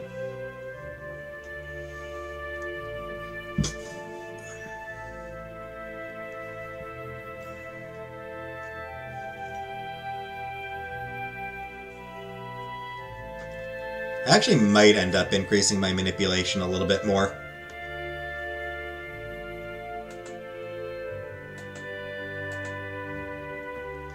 Thanks to Jasper's careful time management, you arrived to the matchmaker's breakfast both presentable and exactly on time. Jasper warned you that despite her stated goal of the breakfast, seeing all you delegates interacting in your natural habitat, she also liked to see how you responded under pressure and to new situations, so she was sure to be able to do something unpredictable. Jasper didn't get her anything. No, I didn't romance him enough. I didn't progress far enough along his friendship or romance routes, I guess. Must have missed an opportunity or two somewhere. I think he can get you something.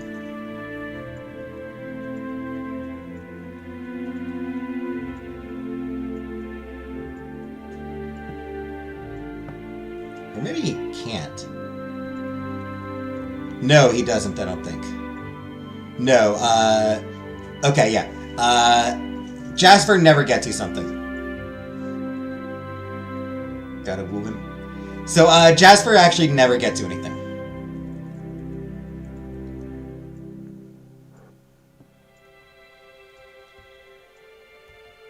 For the record, Zerod's gift gives a bonus to people. Anel's gift, warfare. Leon, academic. Emmett, flora and fauna. Gisette, people. Yvette, history.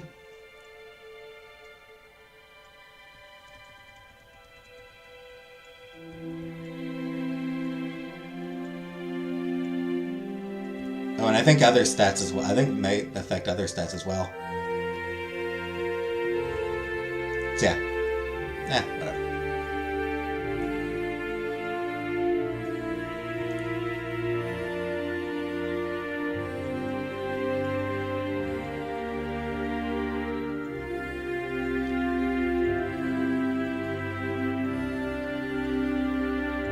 Yeah, it doesn't matter what what they all give me. It doesn't matter what they all give me. How old is Lady Nicole? I don't think we're actually given an age. Young.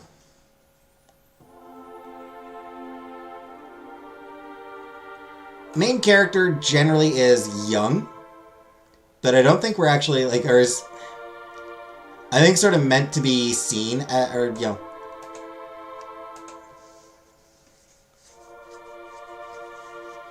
actually, not even that. It's, yeah, her age is just, like, it's unknown.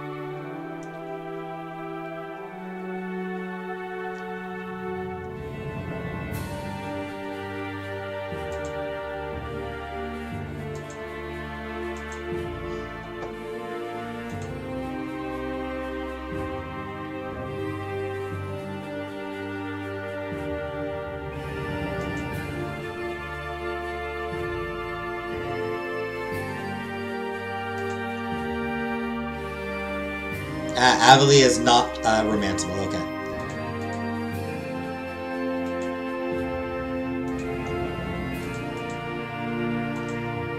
So, yeah.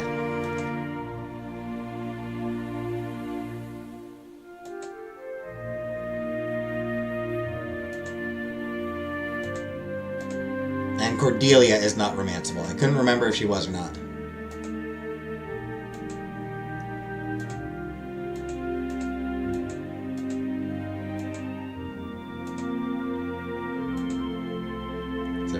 No. No pick of her. Her practical as well.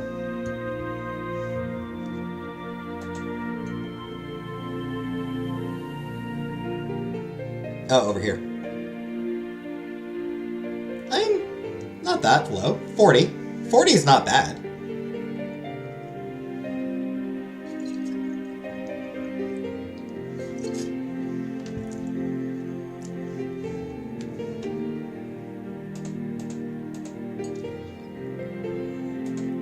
This year, apparently, it was with placards. Generally, the fancy dinners had rotating assigned seating, but breakfast was taken in your room or was generally a casual affair. Not today. And certainly the seating arrangements weren't made randomly or out of some sense of fairness. No, with a sinking feeling as you finally find your name and who is sitting next to you, you suspect the matchmaker placed as many people who didn't get along together as she could. You yourself have been placed in a corner seat between Lord Blaine and Prince Jared, neither of whom have yet arrived. You sink into your isolated seat and wonder if that is a blessing or a curse. Be cool if you could have made one. I mean, it's just because it's, not innovative. I'm more innovative, actually. I'm more innovative than traditional. Yay, Blaine. Yeah, like the reason, like, because you set your appearance at the start. So, like, you know, you set your hair color, style, eye color, how attractive you are during the character creation. You spend the first 10 minutes at the breakfast awkwardly sitting by yourself in silence. You can't even start eating, as that would be rude without your seat partners present. And of course, you would never think of being so mannerless. Thankfully, you have enough poise that you manage to contain your impatience and boredom and sit serenely. Duke Leon looks up from where he's completely ignoring the giggling girls on either side of him and gives you a look of mutual sympathy tinged with a little bit of jealousy. You think he would prefer to be sitting alone doing nothing and starving to sitting where he is now. Aw, poor Duke Leon! Poor Duke Leon! Two lovely women flirting with him. Oh, what a poor guy. To your total embarrassment, soon the pressure of being forced to stare at and smell all the delicious food around you proves to be too much for your stomach, and it loudly grumbles in protest of stupid etiquette. You consider trying to bluff your way through the awkwardness, but in the end you are too self-conscious about it and end up blushing deeply and giving yourself away. Thankfully, the looks you receive are generally sympathetic, not judgmental. One of the servers, busy refilling everyone's glasses, gives you a secret conspiratorial smile and manages to successfully smuggle you a small pastry. You don't have the skill to eat the pastry without getting caught, but knowing the servant was willing to risk getting in trouble to give it to you is almost as good as being able to eat. Okay, maybe not. Hopefully your missing seat partners will arrive soon. I guess his diamond shoes are a little too tight. Finally, his every step a heavy stomp of disapproval, a deep scowl etched into his face. Prince Jared finally made his appearance. With a look of annoyance, he surveyed the room until finally finding the empty place with his name next to you, and stomping over and sinking heavily into the seat. After giving you a look like you were a particularly slimy toad he was not asked to share his breakfast with, Prince Jared settles himself in, not bothering to greet you.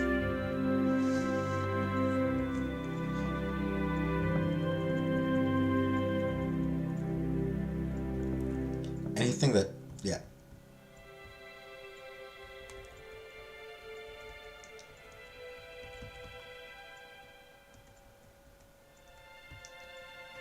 Okay. Nothing I can do to make him hate me, dislike me less.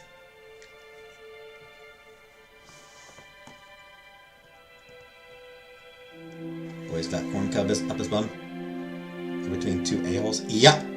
Oh, Prince Jared is one of the worst people in the game.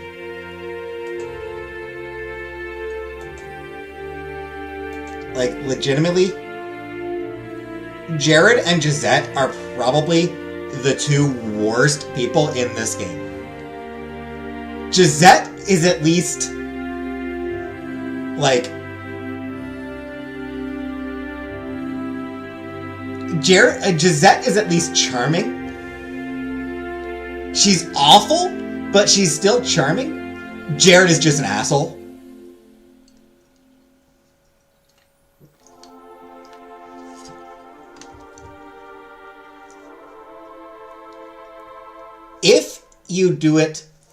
If you make wrong choices, like, depending on, like, your personality and everything, for each other, they are siblings. Jared and Gisette are siblings. But yeah, depending on, like, your personality and everything, the way you play it, it's possible to end up marrying Jared and have him kill you. Jared can potentially kill you. I'm pretty sure he's the only romance that ends that way.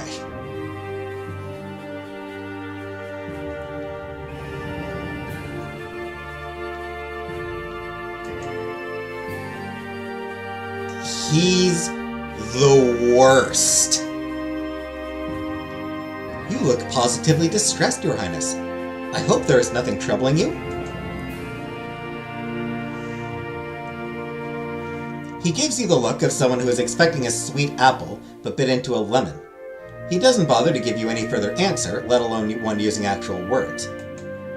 Turning from you, Prince Jared downs an entire steaming cup of bitter chai in one shot. Only after this does some sort of recognition and wakefulness enter his face. Finally, something resembling awake, he studies you assessingly. Hey, little water lily. Jared. It is also possible to have a happy marriage with him.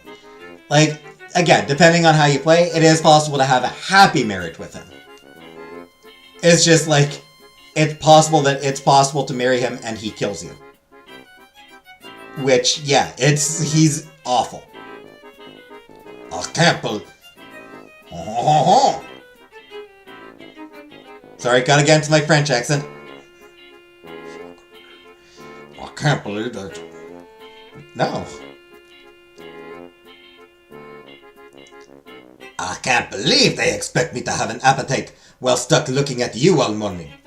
You could put in some effort not to look repulsive, you know. Scowling with the face of the righteous eavesdropper, not that she had to try hard, Prince Jared might as well have announced it to the whole room, so loud was his pronouncement. From down and across the table, Prince Anel takes careful aim and chucks a large, hard scone directly for Prince Jared's head. Thank you, babe! Even hooking up with Lord Claremont would suck, because they'd be brother and sister. They are not related. I don't believe he is related to them. So Jared and Gisette are siblings. Claremont is not. He comes from a different family.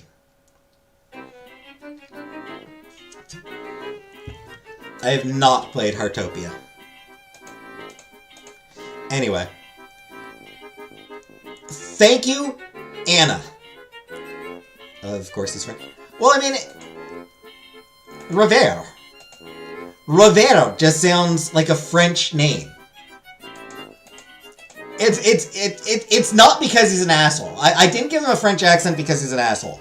I just decided Rivero sounds vaguely French. Anyway, thank you, Anna, my sweetheart, my love. Very partial to the name Claremont, of course.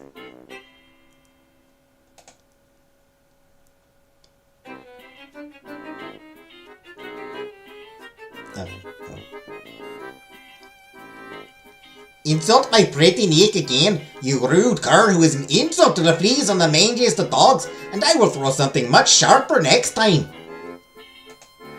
No matter how much he might deserve it, you can't really allow the princess to create an international incident on your behalf. It's good you could just banish them. You attempt to catch the scone before it can hit its intended target, but you aren't quick or accurate enough.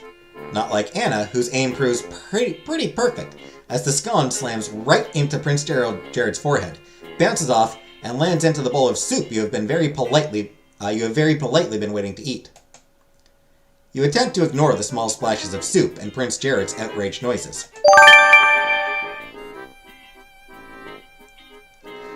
Why, thank you, Princess Anna. How did you know my soup had gone cold, but I was prepared to eat it anyway? The room, with the exception of one still angry prince to your left, bursts into relieved laughter as your words ease the heavy tension of the moment. It is only then, completely oblivious to the tense moment he literally walked into, that your other seat partner, Lord Blaine, sachets his way into the room. His confident strut turns to dismay when he surveys the room and realizes that the only empty seat is the one between you and the wall. Scowling, he makes his way to the seat and sits, his nose pinched like you smell. It might just be your imagination, but you think you sense a tad less animosity from your self-declared rival than you have before. Maybe your charm, or your present, is finally warming up to you. Or maybe it will snow in the middle of the Corbel summer.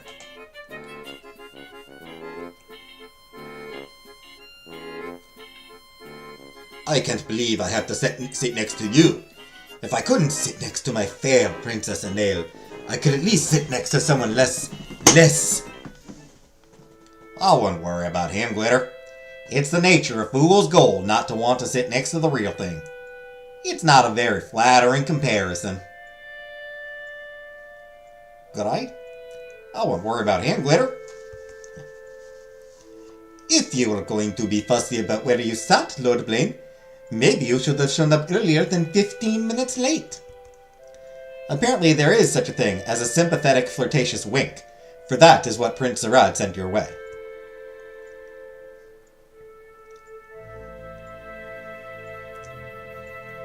What is this guy's problem? His problem is that, he's in love with Princess Anna, and Princess Anna is in love with us? While normally that is sound advice, Prince Zarad, this morning it would not have mattered, as eating was assigned. If you really want, I don't mind switching with you, Lord Blaine. I find the company of Lady Nicole delightful. She's a swell, sweet lady, and I'd be happy to sit with her. That's very kind of you, Earl Emmett. It's assigned seating. Think of the chaos if we just decided to start switching. I love Cordelia. I love Cordelia.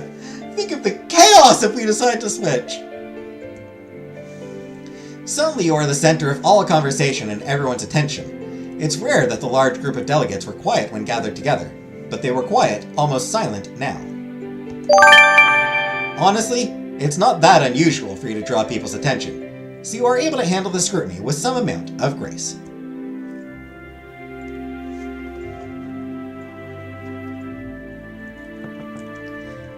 Anything that...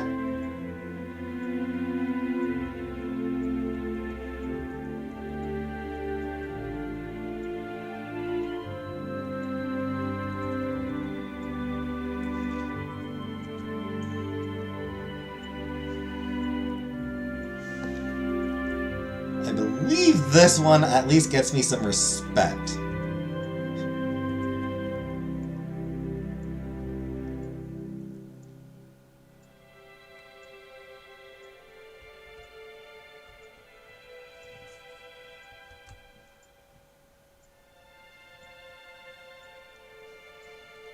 Down to sit like a good boy. Take heart, Lord Blaine.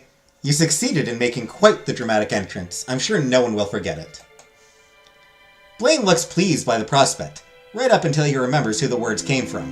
I like that. I love that. I love that. You know what? I love that. It's like, I did make a dramatic entrance. You're right. That was memorable. I'm fucking awesome. Wait, you said it. Damn it! Damn it, I hate agreeing with you! Then, with a slight scowl and a heavy sigh of the put upon, he finally takes a seat.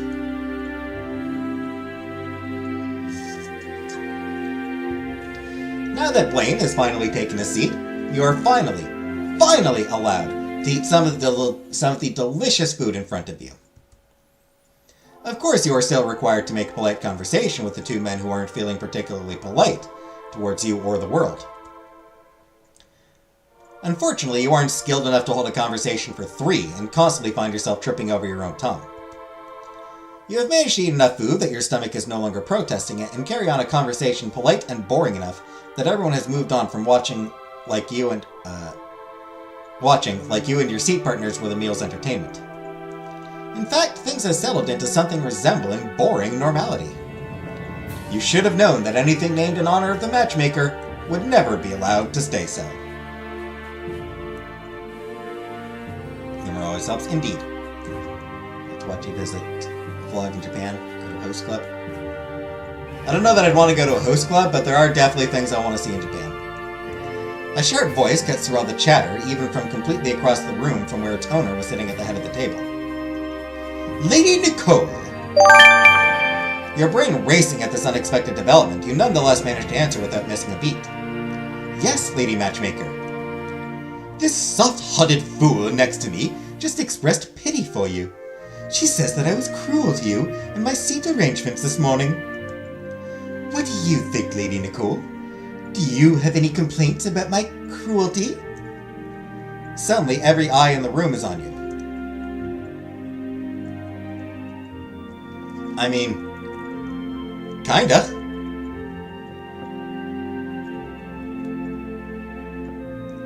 Not gonna lie, little bit.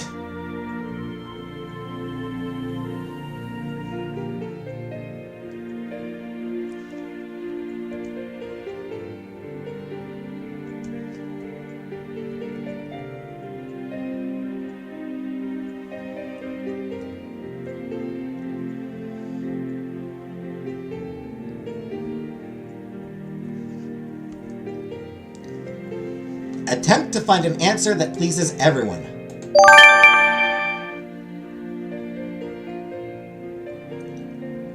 Deflect. I actually get... Because I have so much, persuasion. I think it's persuasion. Attempt to find an answer that pleases everyone. Why, Lady Matchmaker, of course I have no complaints. There's so much to learn by being paired with people like Lord Blaine and Prince Jared. I'm sure I'll end up improved for the experience, which I'm rather certain was your intent all along. To everyone's surprise, the matchmaker breaks out into inscrutable laughter. You are unexpectedly proving very interesting, Lady Nicole. I can see why you have become a subject of so much interest. It is rare that I am wrong about people, but I find myself looking forward to your second interview this week. You can practically feel the collective jaws of everyone in the room dropping. For a moment there, the matchmaker sounded almost complimentary about you. But you have a sinking feeling this has been another one of her little tests, rather than something sincere. And already you can see the effect, as next to you, Lord Blaine sends you a particularly bitter look. You should have known to be wary when the bitterness turned to satisfaction, but there is a very small amount of time between this change and the action it inspired, which is his accidentally bumping a carafe of strongly colored fruit juice in your direction. You aren't able to react fast enough to do anything but sit and watch as the dark juice comes hurtling towards you. Covered in the dark, sticky liquid, your dress is about to be stained in not very artistic splatters of deep purple. You make a few quick requests of the servants, your natural authority serving you well in being able to respond to the smallest fashion crisis. Even with the emergency spot cleaning from one of the serving girls, it becomes clear that you are going to have to excuse yourself from breakfast early in order to change and to have any chance of saving your dress from being permanently ruined. Blaine and Jared hooked up. That's why they were late. You briefly consider some sort of retribution against Lord Blaine, but you decide against it. Just because he behaved badly doesn't give you the excuse to do the same. You sigh, but make your way to the door. Ah.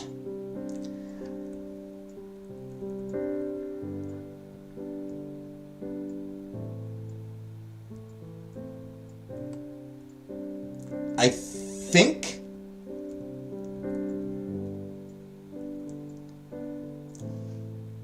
I forget who it is. Might be Avalie or might be Gisette. But I think there's someone who, if you have a high enough relationship with them, will spill something on Blaine.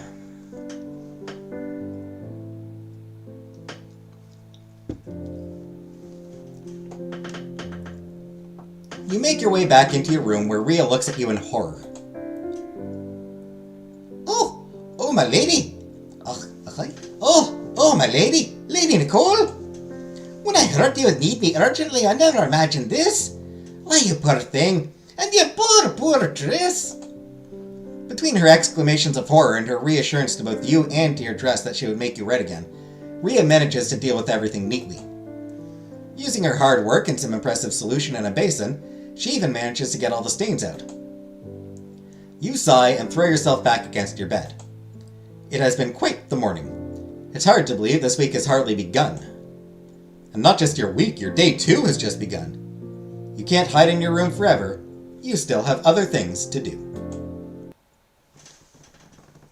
Och, my lady! Och! And that will be where we end for tonight.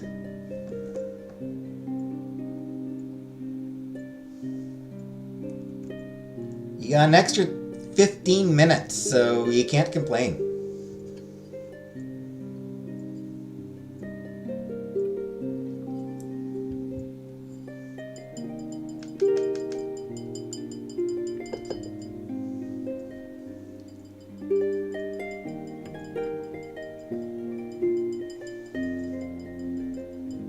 And yeah, I'm going to, off screen, off camera, once I'm done, I'm gonna... I have to say it's past my bedtime. I'll check if there's any other skill stats that I should boost.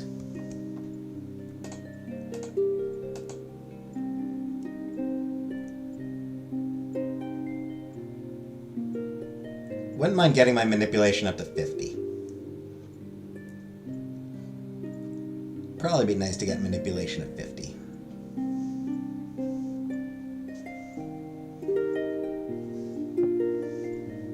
Or do you kick my ass at X-Men trivia? Yeah.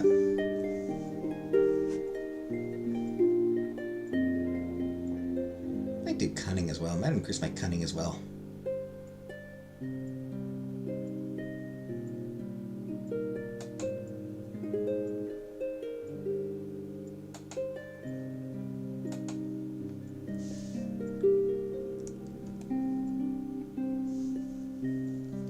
There's a,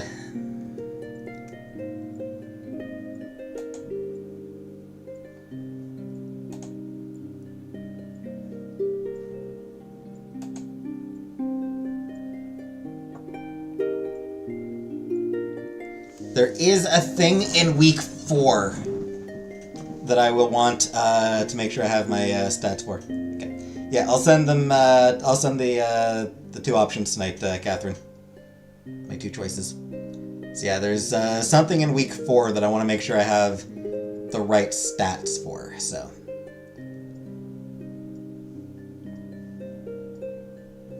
I'll need to.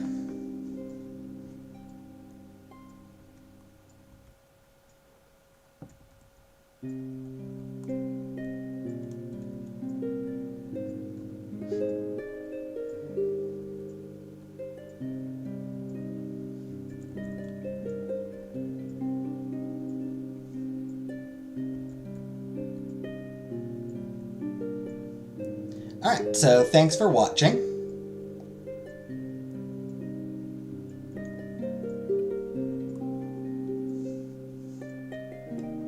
And, good night, everybody.